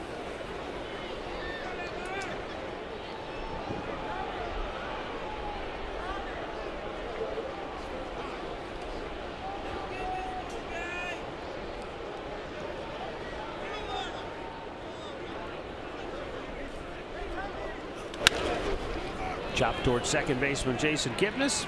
He'll make the play. 1 down. Well, the Texas Rangers are going to make their only stop to Progressive Field. That'll be for a 3-game series starting Monday. You want to grab a $15 district ticket presented by Sports Time Ohio, or a $10 KeyBank Kids ticket online only at Indians.com. You talk about the Rangers, you want to talk about banged up. Adrian Beltre just went on the DL, I think, with a groin problem. Yeah. They've had their share of injuries, no doubt. Elvis Andrus, I mean, yeah. Well, that whole left side of the infield, those two stars there.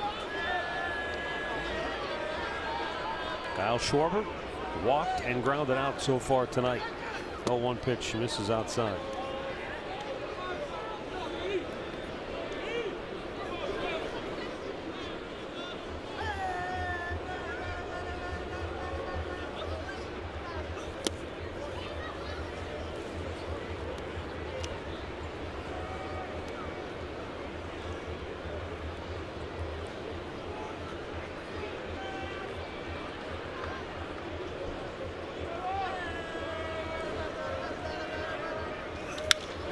Shoots it foul the other way.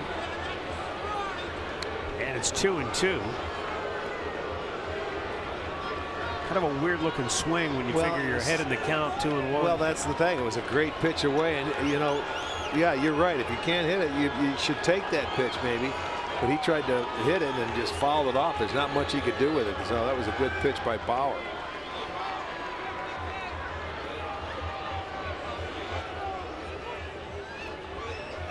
Slow breaking ball, and that almost caught the top part of the strike zone. Full count. Yeah, up and out, up and out. Came back with a fastball. No problem. And Rajay grabs it for out number 2.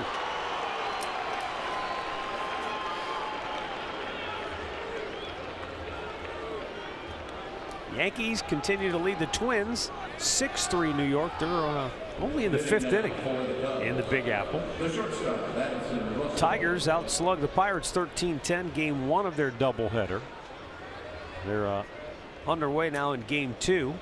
No score early in that one.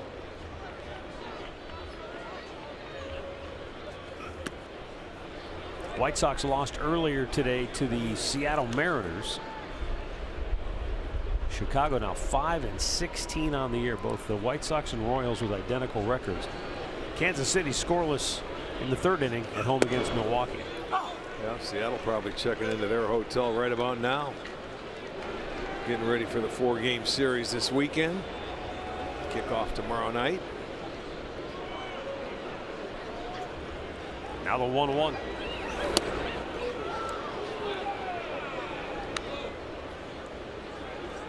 Addison Russell struck out in the 2nd, grounded out in the 4th.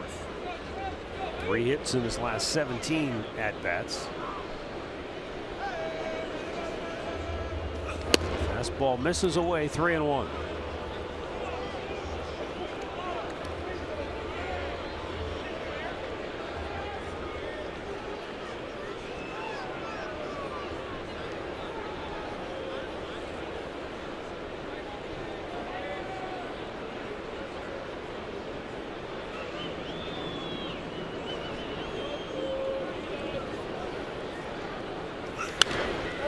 calling right back.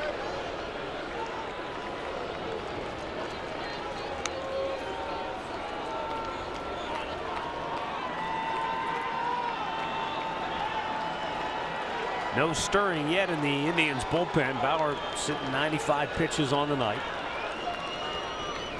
And the payoff to right field. Geyer a long run on the track, can't make the play. It kind of handcuffed him, but Russell holds at first base with a long 2 out. I think they'll give him a base hit on that because Geyer went a long way to get to it. Well, it was a tough play because the ball was slicing away from him, and it was on the line, and that wind may be pushing it away. He gets there. He probably should have caught that ball easily, but it's not as easy because that ball seems to be jumping. It looks like they gave him an error. Yeah, they did. Okay. So that'll be an error to keep this inning going. I mean, it's a play. It hit his glove, and it wasn't. He didn't have to, you know, really reach for it. It was right there, so they probably felt he should have caught it. That's one of those plays where it's a tough play. If you see it on TV on instant replay, you're standing up, sitting up here, you're thinking, well, that looked pretty simple how that happened. But if you're standing down there, as you said, there might be some other elements at play. You can't feel it up here. That ball was heading towards the line, and I'm sure as he was running, he ended up slowing down and get on his heels, and that makes it jump a little bit. Hayward drills one deep right. It is foul just in front of it. Boy, oh boy, there's a break. That was close. Well, there's been two like that today. LaStella hit one in his first at bat, foul, that hook foul. This one was no doubt when it left the bat. He went up and he gave him some extension. I'm not sure if that was a fastball or not, but I'll tell you what, he laced it, and that thing hooked foul on that high fastball.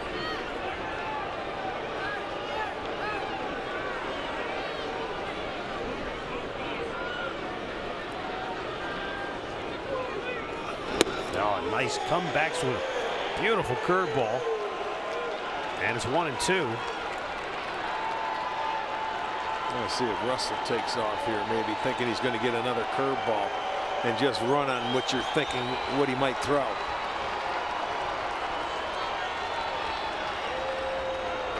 See if they throw over.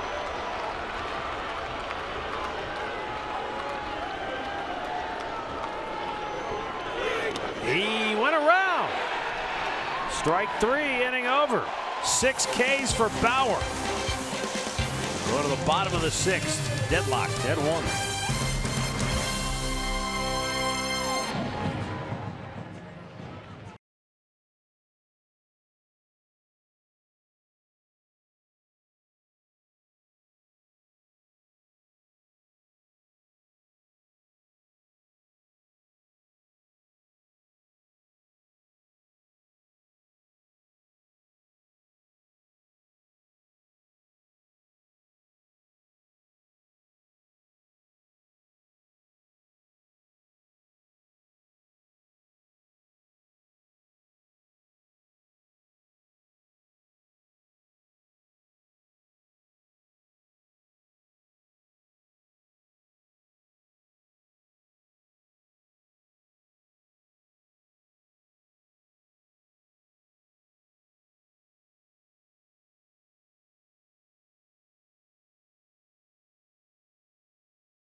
Dallas for all the big picks.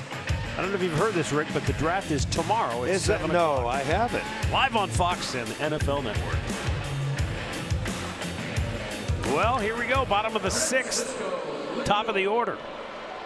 Bullpens are both quiet, but that could change at a moment's notice. Even though pitch count-wise, Lester's sitting pretty. He's only at 72.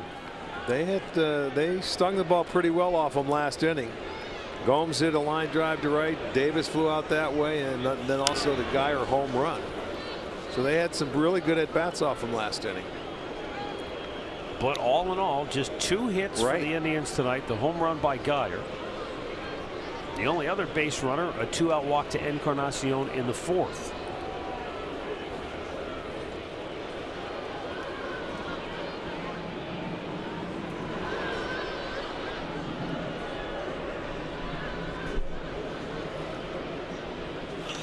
Lindor drives it deep right. Hayward looking up. He's out of room. It's out of here. Boy, how hard did he have to hit that ball to take it the other way and out of the ballpark? John Lester looks stunned, but Francisco Lindor has put the Indians ahead 2-1 with his 3rd home run of the year. A shot to deep right field. And it did shoot out of here. I think they found something. You see them all going to right field. Now they're looking for that something away. That one leaked back over to the middle of the plate. But I mean to tell you, he smoked that ball to hit it that far the opposite field. What a really good swing, and they take a 2-1 lead. Well, Frankie, his 3rd homer. Lindor has yet to get really hot, but all 3 of his home runs have given the Indians the lead. Jason Kitten is 0 for 2. Pops one out of play to the left. Let's check it out from the side. Look at that ball that was deep into. Sure it was on the plate. But I mean, he just got on top of that ball. That's hard to do. But that thing shot off his bat, and there was no doubt. I was watching Hayward, and he just said, I'm not getting that one. I salute you on that swing. Now, all right, you say as a hitter, it's tough to get down to get the pitch that's down below. You need tough to get down there to really barrel that up. You got to use your legs. Yeah, you really have to. But it's also, you say, tough to get on top of that for pitch your hands that to get the barrel down where you're swinging down on it. Yes, because it's easy to just keep it on the same plane and you can hit it straight up. But to get down on it like that, he got enough of it away where he could get his top hand to it. I mean, the closer that ball comes into you, it's really hard to use that top hand and get it on top of a high pitch. Which is why for a right-handed hitter to drive it to right field, you want the pitch away. Oh, Kitten is rung up on. If it was a strike, it was an absolutely perfect pitch. Bottom of the zone, right at the knees on the corner. And that's 3 strikeouts for Lester. Well, let's take a look. That's wow.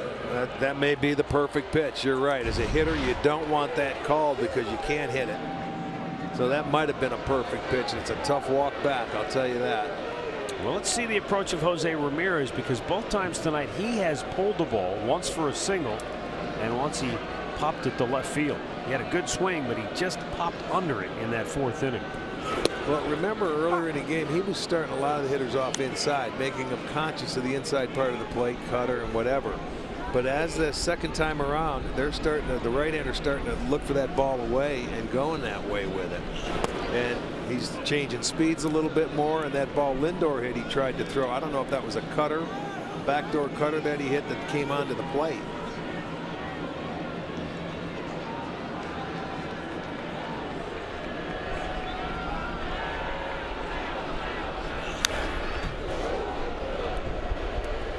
Soft away, hard in. That's an old baseball adage, and Ramirez has seen that in the last couple of pitches. But Jose's so locked in at the plate that he's seeing everything, both sides. He's seemingly able to get to anything they throw. He expects to get a hit every time he walks in that box right now. You know, he doesn't expect to make an out. And he's that way. He gets upset when he doesn't get a hit. It is interesting to watch the body language, and particularly the body language of the swing itself, between a player that's red hot and confident and a player that's not quite sure. It shows. It really does. I know it does. If you just watch, and it shows out on a mound when a pitcher doesn't have it. He's, you know, he doesn't have a feel, or you can see that the shoulders sag a little bit. You know, that's not that confidence and that swagger. And you can tell by body language out there. You don't want people to understand or see what's going on from your body language.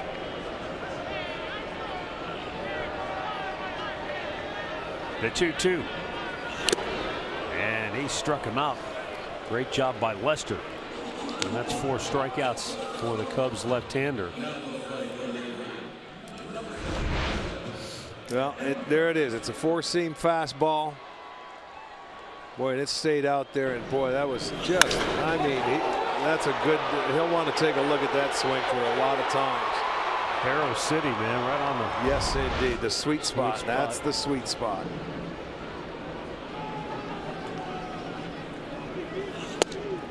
You know, to your point, but you don't want anybody to see if you're rattled, or that's what makes Corey Kluber so good, and why people take such notice. As Edwin Encarnacion climbs the wall in left field and sends it down the vomitory.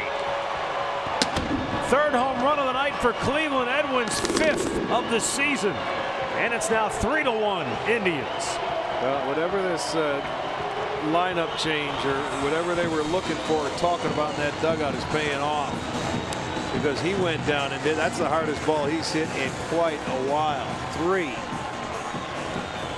home runs. You're going to say it's down. It's down, man. That was knee high, maybe below the zone.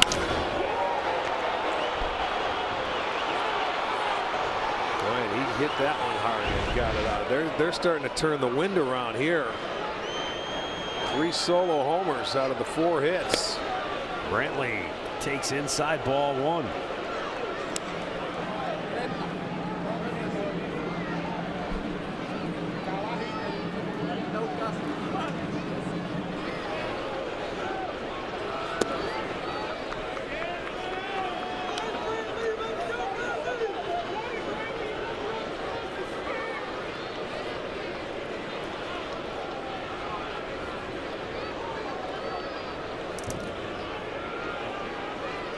The 2-0. Well, it's almost like once Brandon Guyer hit that home run. Actually, before that, Gomes hit the ball on the screws to deep right field in that inning. Guyer hits the home run. Rajay's hit the ball hard a couple of times. They started to have a little feeding frenzy. Now ball to first. Rizzo with the long flip. And the side is retired. But the Indians go deep twice here in the 6th inning. Lindor liftoff. Encarnacion follows. It's 3-1 Cleveland.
Toyota dealers. Visit buyatoyota.com. Toyota, let's go places. And by the injury lawyers at Elk & Elk. Proud partners of the Cleveland Indians. Call 1-800-ELK, Ohio. 3-homer night for the Tribe. And now the pitching is going to try to make it stand up. Parrots are happy. The Parrot is on the board as well. They are happy. Trevor Bauer will start the 7th with Andrew Miller up in the bullpen. Ian Happ, the number 9 hitter, will lead it off. Bauer right at 100 pitches. And Happ, who has struck out, walked, and scored the Cubs' only run, takes strike 1.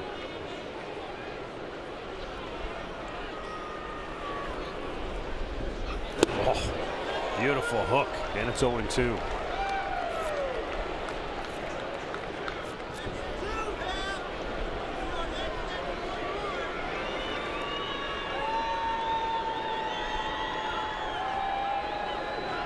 Now the 2-strike pitch. A little high.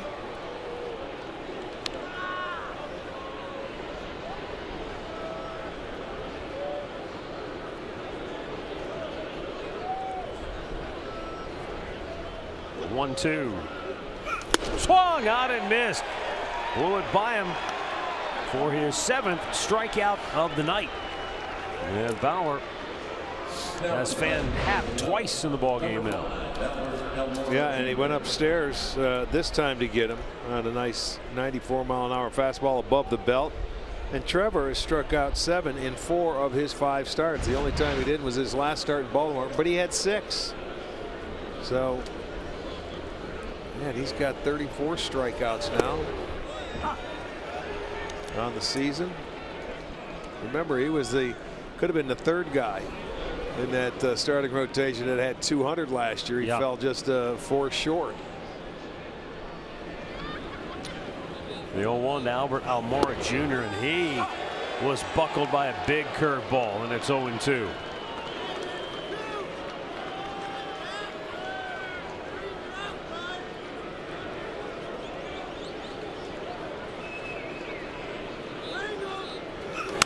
Threw the bat at it, fouls it off. Now, I was reading something where there was a story about the Indians pitching, and they referred to the Indians' big 3, talking about Kluber, Carrasco, and Bauer, but no mention of Mike Clevenger. I think that's going to change from a national perspective very soon. Fly under the radar, young man. Don't worry about it. It'll all come. You keep pitching the way you've been pitching, and he's going to get it. He's pitching tomorrow night. Yes, he did. He went too far, and Bauer has strikeout number 8.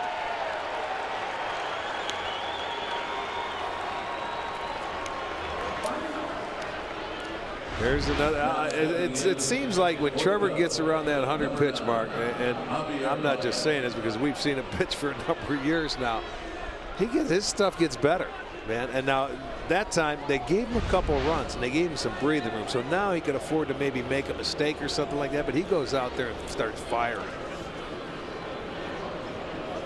It helps when you can get some runs. They haven't been able to do that for the starters this year for the most part. I also think, Rick, that Trevor has he's conditioned himself both physically but equally as important mentally, that when he gets to 100 pitches, that doesn't register on his radar, where some guys may look up there and say, okay, 100, I'm about done. That doesn't register for him, so he has an extra gear that he can go to. He always has. You're right. He's in excellent condition. You know, he had that 5th inning where he really had to work out. For the most part, though, the starting staff of this Indians team, they average under 15 pitches per inning, which is unbelievable. Diving stop by Lindor, gets up and throws, and he beats it out. What a play by Lindor. And Baez was wagging his finger at Lindor as he crossed first base. I'll tell you what, he wanted to get him so badly, but he was so deep into the outfield, he just couldn't quite get enough on that throw. What a tremendous play. And believe me, he wanted to get his homeboy, and I'll tell you what, it's awfully close, but a great play by Lindor, good hustle by Baez, and look at He's saying, no, no, no, you're not going to get me. Oh, that's watch the great. reaction That's from great Baez. stuff. Great stuff. Well, that's going to do it for Trevor Bauer. Heck of an effort by the Indians right-hander, and he hears it from this frosty crowd at Progressive Field here tonight. The Cleveland Clinic call to the bullpen has been made. It's officially Miller time here in the 7th inning.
Enjoying a heck of a pitch ball game on both sides tonight, but Trevor Bauer has been even better.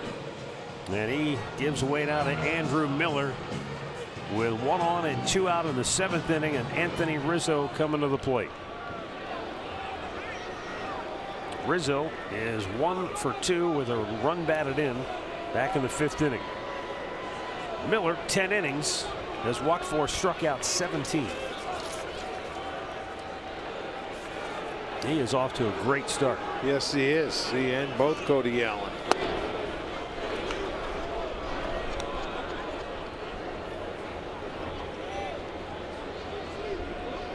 We've seen it too from Miller here, not tonight, but throughout the year.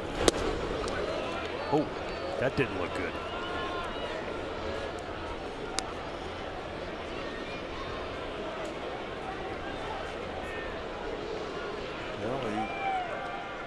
Yeah, right. He's stretching it now. I don't know what happened. He's looking into the dugout. Uh-oh. Is he saying he's calling him out, isn't he? Oh, no. No, that didn't look good. He's calling him out. Let's look at that right knee. He felt something. I don't know if it's the knee or the hamstring. Let's look at. Let's see if it's a hammy. Right. He's grimacing right away. Right there. Right there. It looks like the knee he's originally grabbing for. Could be the hamstring, though. That was the left leg, whatever it was, and that's not a good sight right there. Look at that, right behind the knee. Could be a hammy. You're right. It was the left leg where he grabbed. He felt it, and you could tell he was stretching. Let's just take a peek down into the tunnel. He'll go and into the trainer's room. As well as he's been pitching, as we just were talking about. Let's hope it's nothing that would even require a DL stint, but we'll wait and see. Well, well, we will definitely have to wait and see. Between Andrew and Cody, they were 2 of the 3 pitchers in all of baseball who've thrown at least 10 innings and have not allowed a run yet this year. We'll tell you about the new Indians pitcher. Looks like Tyler Olson when we come back.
apparent injury to what looked to be his left leg. He was grabbing around the knee, right behind the knee area when he walked off.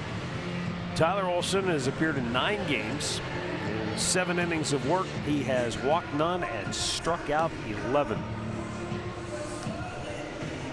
He'll be facing Anthony Rizzo with 1 on and 2 out here in the 7th inning. And what is it, a 2-0 count, I believe?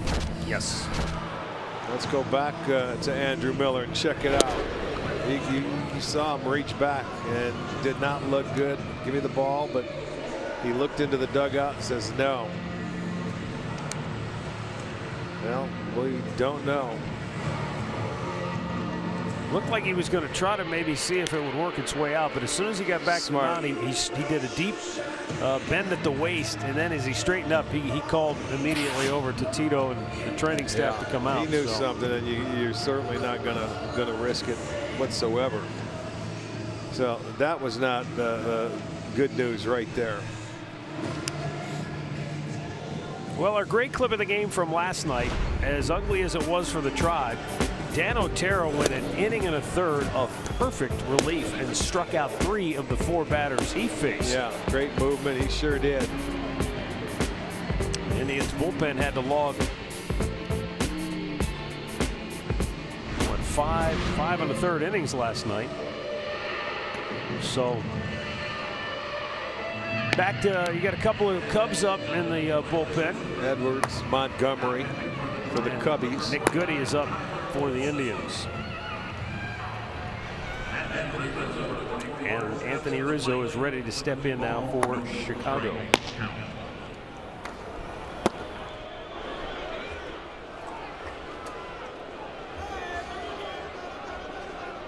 Indians play a shift, 3 on the right side for Rizzo.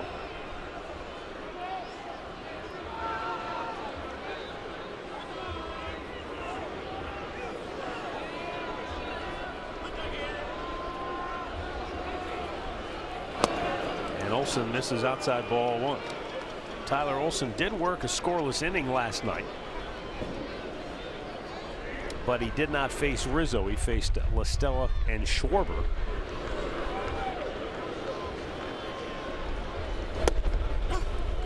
There's a strike. That's 3-1.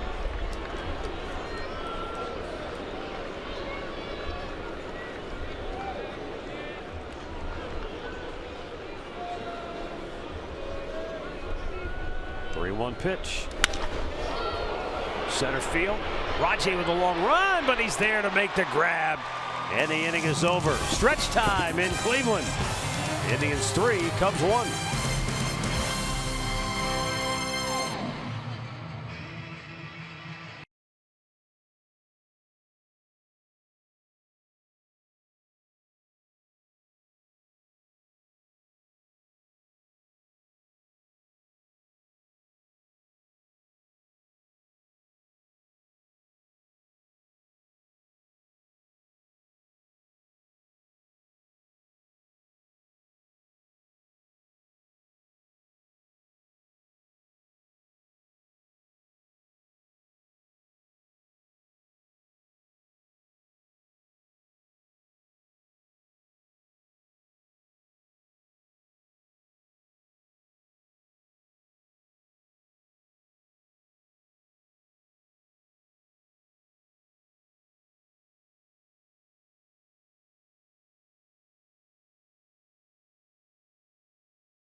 And as we go to the bottom of the 7th inning, Yan Gomes, Yonder Alonso, Brandon Geyer due to face John Lester, who's back out here to pitch the 7th despite double barrel action in the Cubs bullpen.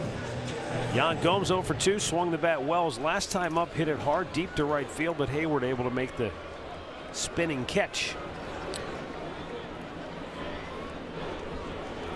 Gomes came in with a hit in 8 of his last 9 games.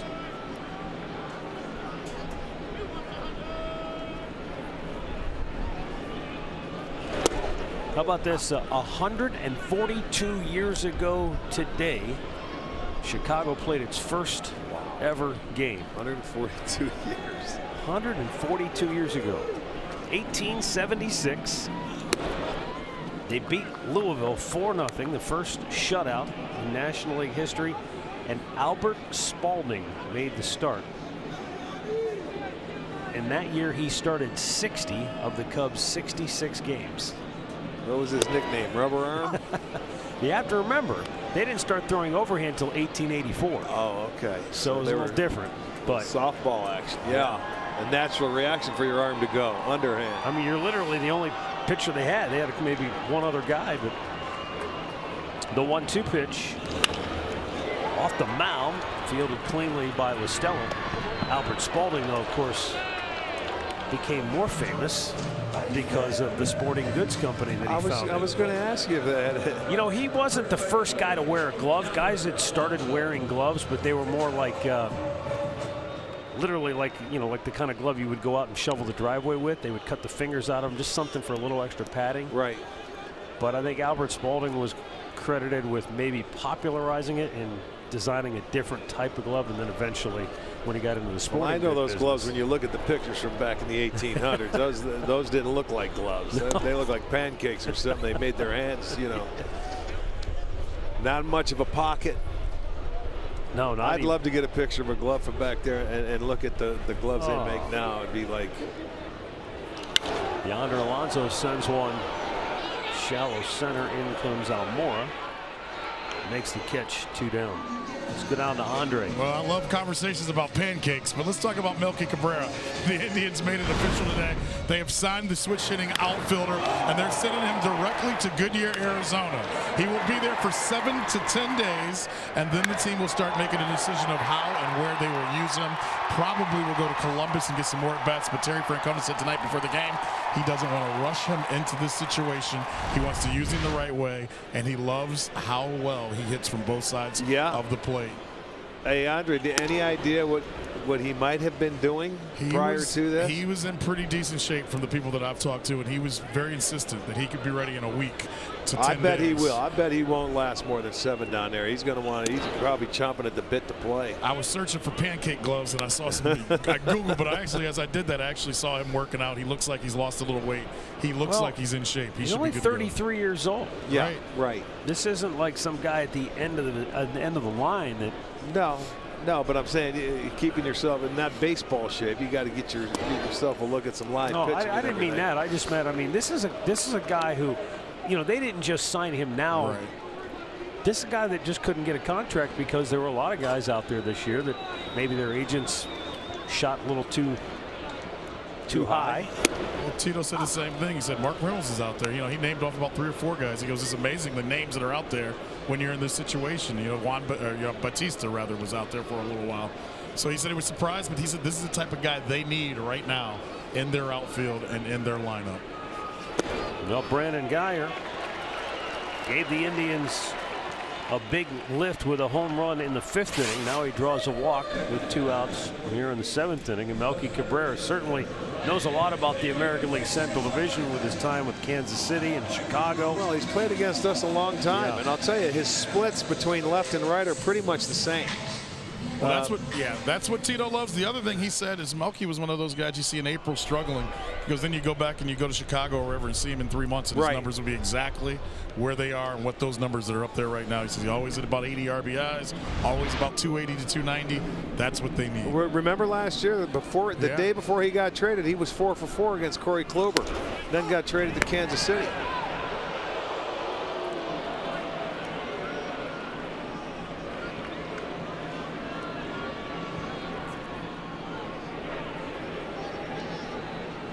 if he goes to Goodyear for 7 to 10 days, be curious to see how many games, you know, in at AAA, let's say, that he would need before he could potentially be ready to roll. I wouldn't say many. I wouldn't say many. I bet he's going to be chomping at the bit to play. Rajay Davis swings and misses. When you get a chance and you've been sitting out watching for a while, you played especially in the Central Division, he'll be ready to go quickly.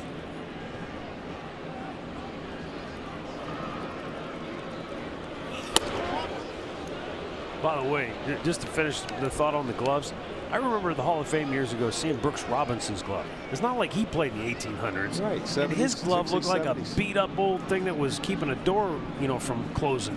I was amazed how far gloves have come in a short period of time. Yes. 1-2. Did he go? He did not.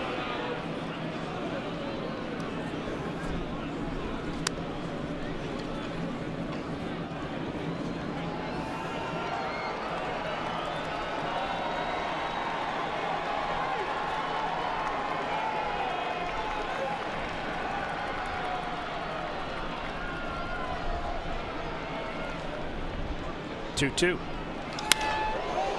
Center field. Almora makes the grab. We'll head to the 8th inning with the Indians up 3-1.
Tonight, pitching staff doing a great job as usual. Welcome back to center field. Jensen Lewis, Al Pulowski.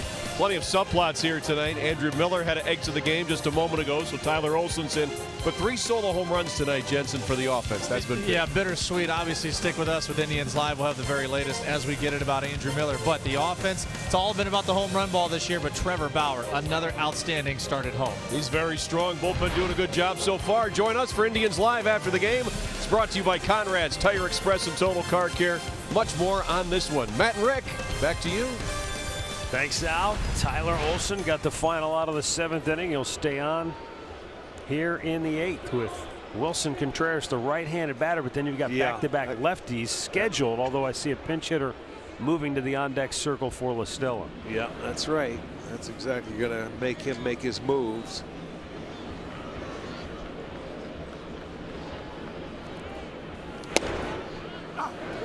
Taking a strike.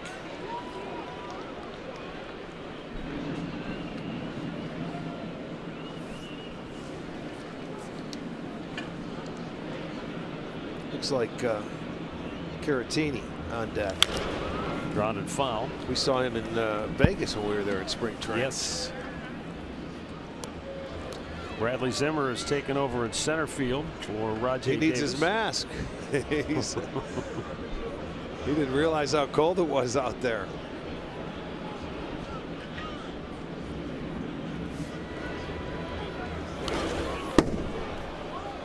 Little different arm angle.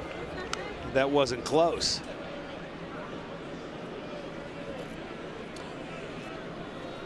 I mean, check this out. That's why you don't see it. His arm was, it looked like it was coming out of Kipnis at second base. The 1-2 to center field. Zimmer gonna look up, and it's off the wall. Played it perfectly, but the throw in not in time as it overshot everybody all the way to Olson at the mound. But Wilson Contreras with a leadoff double, a ringing double to straightaway center field. This ball is smoked. Straightaway center. Breaking ball, middle of the plate. Middle. And with 2 strikes, he hammers it. And Zimmer realized, I'm not going to get there. Let me play it off the wall. He played it beautifully. Just a one hopper in. He was going to get there anyway. That was 110 miles an hour when it left his bat. That's not too shabby with 2 strikes. So Victor Caratini will bat for Listella here in the 8th inning. Carl Willis going to go out for a chat. Kyle Schwarber is on deck. Now here's the thing about Olson. And again, we don't know what the outcome will be with Andrew Miller. But Tyler Olson, he was in this situation a year ago. You know, people may have forgotten that Andrew Miller was on the DL and missed a big chunk of that 22-game winning streak in August. Tyler Olson was the left-hander in the bullpen, and so he has quite a bit of experience being used in whatever you want to call them, high leverage, tight situations. Well, yeah, towards the back end of that bullpen. You're right. Tito, that was his guy, and he worked his way back there. And, you know, he did not allow a run last year. Right. So you're right. He's proven himself, and Tito has confidence because he's going to let him face the right-handed pinch hitter here in this situation with Schwarber on deck.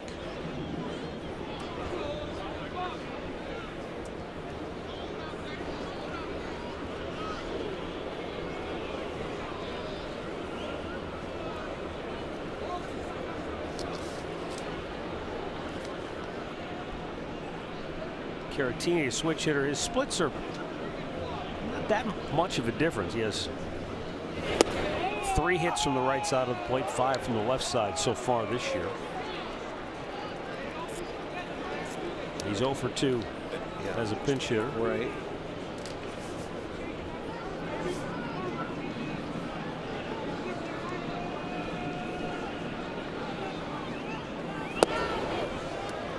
Missed inside, 1-1.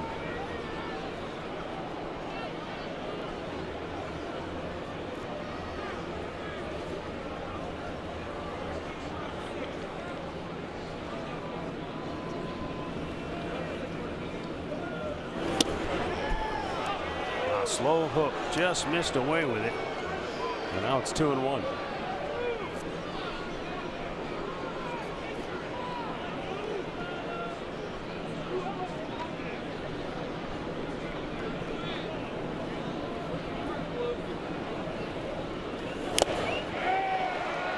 Got a piece, but it's fouled into the glove of Yan Gomes, and it's 2-2.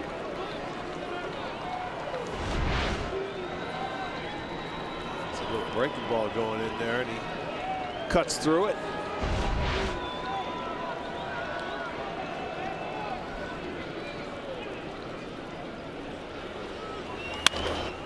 Slowly chopped up the gut.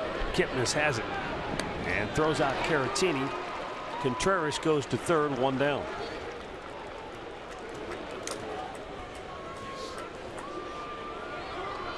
Batting down for Chicago, designated hitter Kyle Schwarber. We're going to try hard to get this run in from third to make it a 1-run game if they can. Schwarber going to look for something he can hit in the air to get the job done.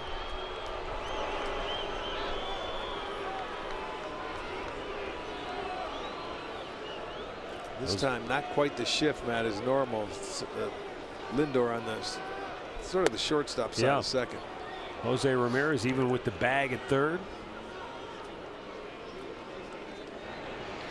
Well, about the best news possible with Andrew Miller. Left hamstring tightness, we're told, is what forced his exit. Let's hope that's all it is. A bit outside. Count 2-0.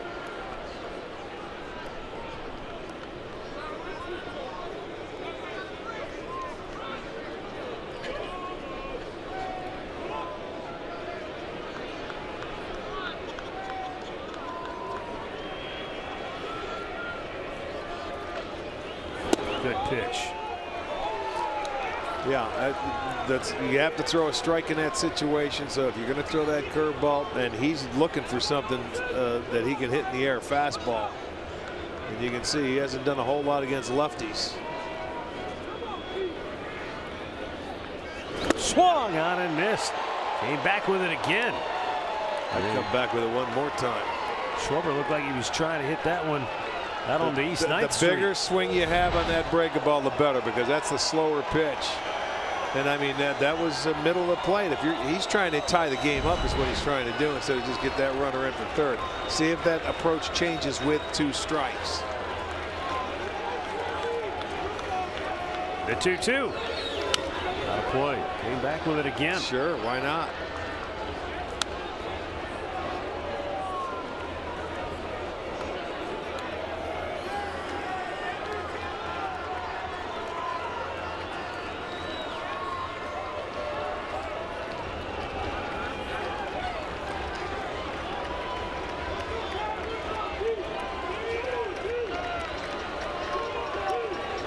And the 2-2. Dropped down sidearm, and he got a piece of it. And in and out of the glove of Yan Gomes. Nothing you can do if you're Gomes. You know what? He gave him a different look. Olsen comes sidearm, throws the fastball, doesn't give him much of a look. He's tardy on it, and it just hit in the webbing, you know, in the crease of that glove. And if it would have hit in the pocket, it sticks. It didn't hit in the pocket, so it bounces out. So, boy, oh boy, that was close. But he gets another hack at it. And the 2-2. Swung on and missed. He got him. Well, Tyler Olsen with a terrific job of pitching. With a runner at third and one out, he strikes out Schwarber. A little sidearm pitch. I'll tell you what, they're giving him fives out there. He challenged with a heater. He got the heater before and he fouled it off. He threw this heater in from the side, and he comes back and gets the big second out. So really a good job by Tyler Olsen. And Tito coming back out to go to his bullpen. Is this Nick Goody coming in? Goody will come on to face Addison Russell, with the Indians up 3-1 in the 8th.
Addison Russell, right-handed batter, coming up.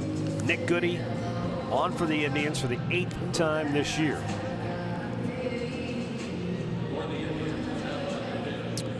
$15,712 the attendance here tonight. It was 45 at game time. light breeze blowing in. It's definitely cooler than that now, too. You know what? The wind chill here is a lot colder than what the temperature says it is. Very damp night. Yeah, not ideal, but these teams have staged another one of those terrific games. This is very reminiscent. I don't mean atmosphere-wise or anything like that, but the way the game has been played, very reminiscent of the Fall Classic a couple of years ago. Well pitched. Offense tough to come by. Indians have powered their way into the lead with 3 solo home runs. And they only have 4 hits in the game. Right. Cubs, meanwhile, just 5 hits on the night. And their lone run coming on a 2-out RBI hit in the 5th inning.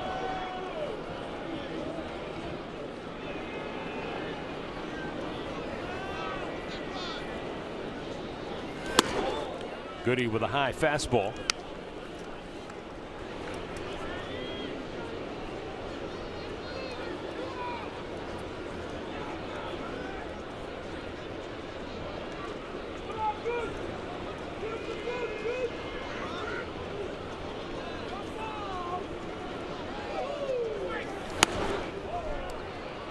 Missed again, and that missed by a bunch. 2-1.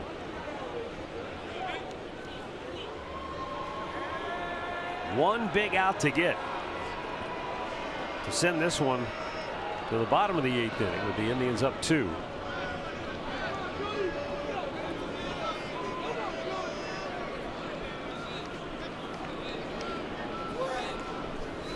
And a good breaking ball. Russell saw a couple of fastballs that were up out of the strike zone. Then he changes that eye level, goes with the breaking ball down, and he chased after it to even the count.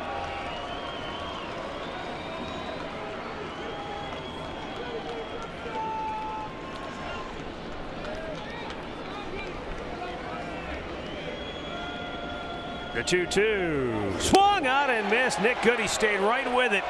He didn't give in. Threw him another breaking ball in the dirt. Russell chases after it, and the inning is over. We'll go to the bottom of the 8th. 3-1 Cleveland.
Our Pat O'Brien Chevrolet play of the game. 3 swings of the bat.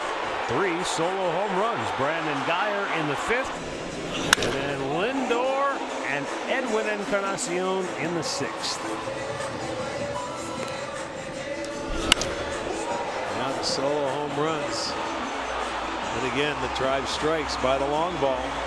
Only 4 hits in the ball game, and 3 of them the solo home run. So they have made the most of every single hit.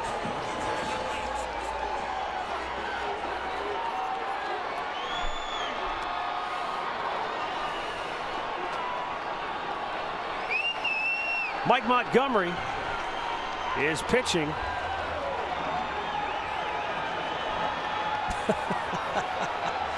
If you're wondering what everybody's cheering about, LeBron James just hit a walk-off 3. And the Cavs have beaten the Pacers to take a 3-2 series lead. And word is circulating. That didn't take long, did it? No. Well, with the phones and everything, Yeah. I'm sure.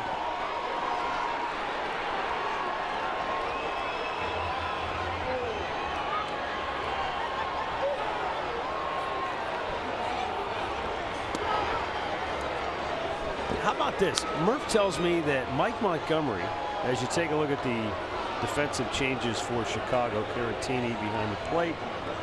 Ian Happ goes to second base. And the new left fielder is Wilson Contreras. Murph tells me that John Lester's the first Cubs starting pitcher to get an out in the 7th inning this year. How about that? This is game. And he got 3 of them.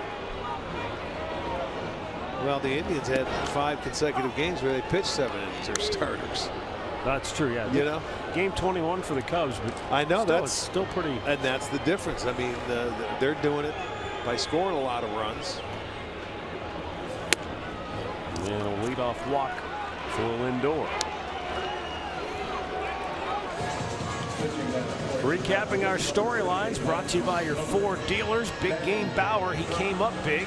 A solid performance, striking out 8 and making some really tough pitches in a couple of key spots when he needed to.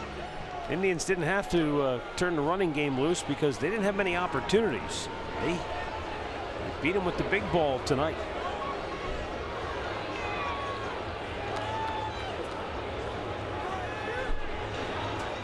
Kip the showing bunt, takes it for ball 1. They'd love to put another one on the board if they could.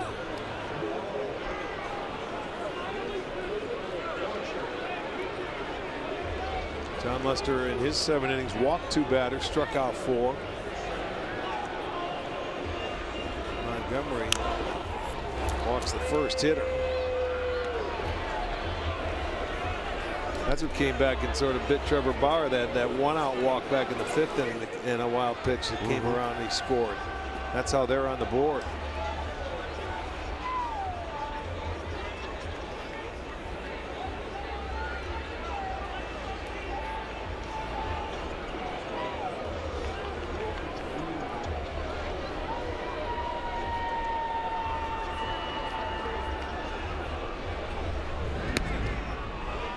Yankees leading the Twins 6-4. New York. They're in the 8th inning.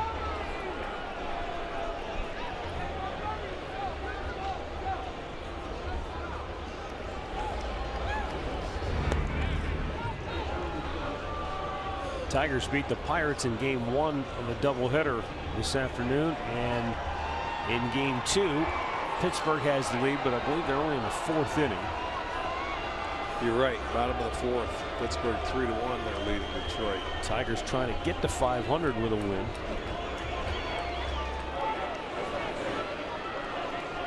By the way, Minnesota's lost 5 in a row heading into that game tonight in New York, in which they trail 6-4 in the 8th. There's the 1-1.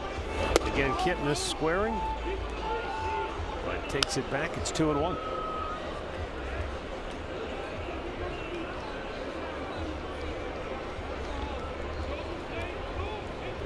Well, that's the key for Kip. He's waiting to make sure he gets himself a strike here. He's squaring around.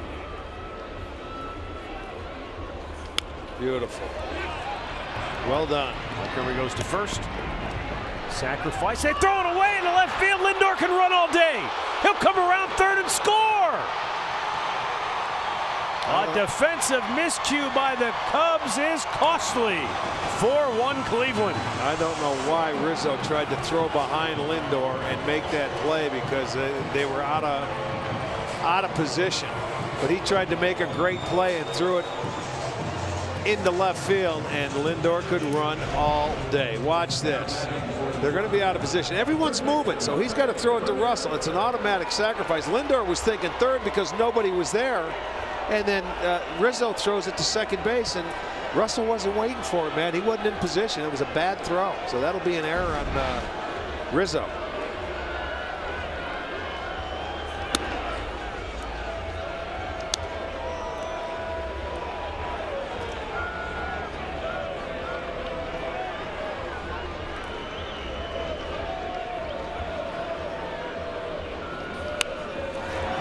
Bunted by Ramirez, but the bat hit the ball in fair territory, and he is out.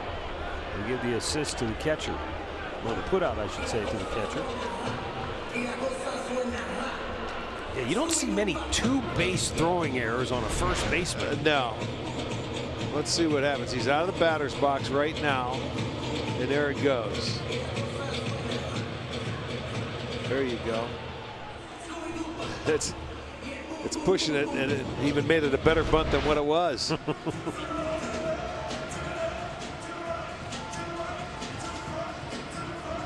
I got to tell you, I'm a little surprised to see Ramirez bunting right there the way he's been swinging the bat. I agree. I totally agree. When you have a 3-run lead. Timeout for a pitching change. 4-1 Cleveland here in the 8th.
Well, just moments ago at Quicken Loans Arena, right across the Gateway Plaza, this happened. 3 seconds on the clock. 2, 1, good night. And this is after he just blocked a shot. Yeah, that they up took, against the backboard. and they called a timeout. Sent that place rocking. So they go up 3-2 in that series. Chance to win it on Friday. Look at that. Nothing but net. See ya. No time.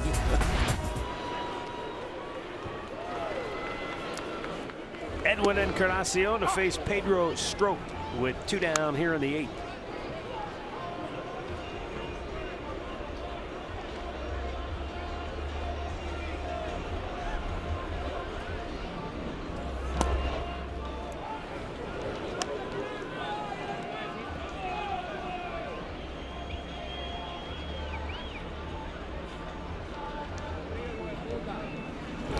Quick pitch. And a base hit for Edwin. His second hit of the night now.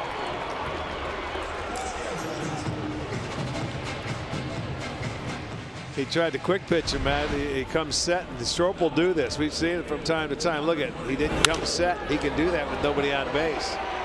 But Edwin makes him pay. That's his second straight in. Let's see if that home run can get Edwin going now. Gonna get a pinch runner is Tyler Naquin. Runs for Edwin.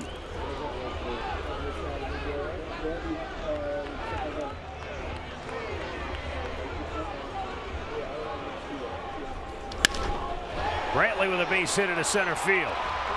So Pedro Strop is greeted with back-to-back singles with 2 down here in the 8th inning.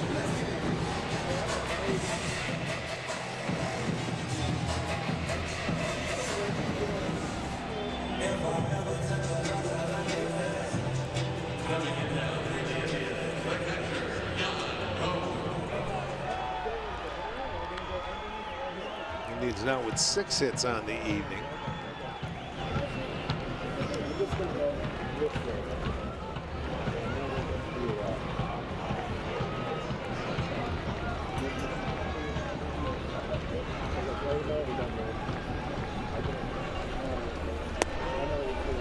Yan Gomes 0 for 3.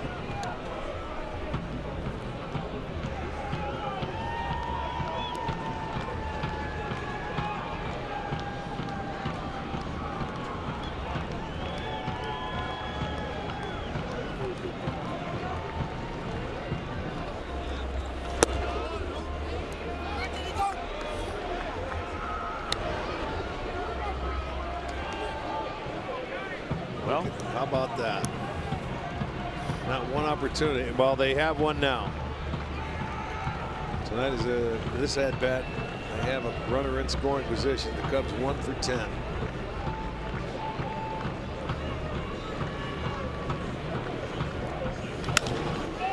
To center field, Almora makes the catch. Indians get a gift run here in the 8th, and their lead is 4-1 as we head to the 9th.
In any form, and the accounts and descriptions of this game may not be disseminated without the express written consent of the Cleveland Indians.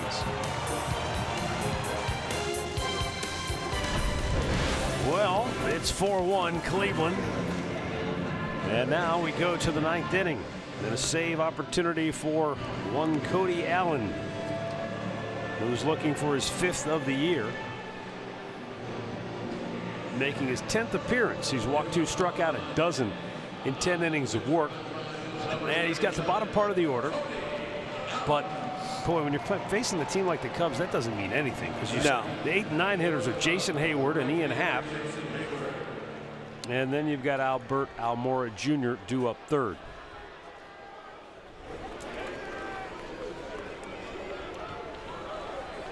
Just a brief 2-game set with the Cubs. Mariners will be here tomorrow night for a 4-game series. Mike Clevenger, James Paxton, the matchup. We'll have it for you at 6 o'clock. First pitch time on Sports Time Ohio. These two teams will conclude their series season almost 1 month from today. It'll be May, let me see, 22nd and 23rd at Wrigley Field. Hayward, high fly ball, center field. Zimmer. 1 down. Well, Trevor Bauer with 6 2/3, struck out 8. He left 1 run on 4 hits. Right, and he seemed like he got stronger as the game went on, but he was painting. He was throwing everything. He had the curveball, the slider, the changeup, the four-seam fastball was dealing. Bauer gave up just 4 hits. He walked 3. Had a couple of wild pitches, but I'll tell you what, he settled in, and they got him a couple of runs, and he was tough.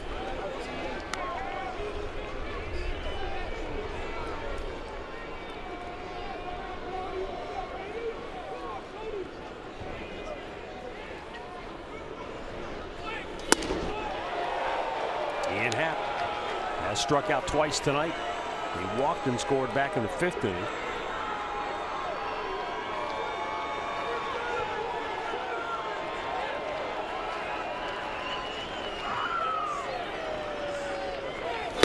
And he is quickly disposed of by Cody Allen. 2 down.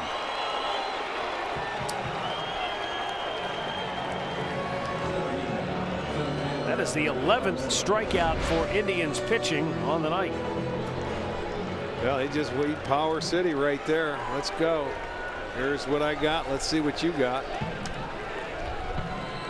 And that's a fastball by him. Out number 2. Fly ball right field. Geyer going back, still going back on the track, pulls it down, and the Indians win it by a final score of 4-1. They earn a split in the 2 games, as the Tribe now goes to 13-9 on the season, and the Cubs will leave town 11-10. Winning pitcher Trevor Bauer, he is now 2-2. The save to Cody Allen, who now has 5 on the year.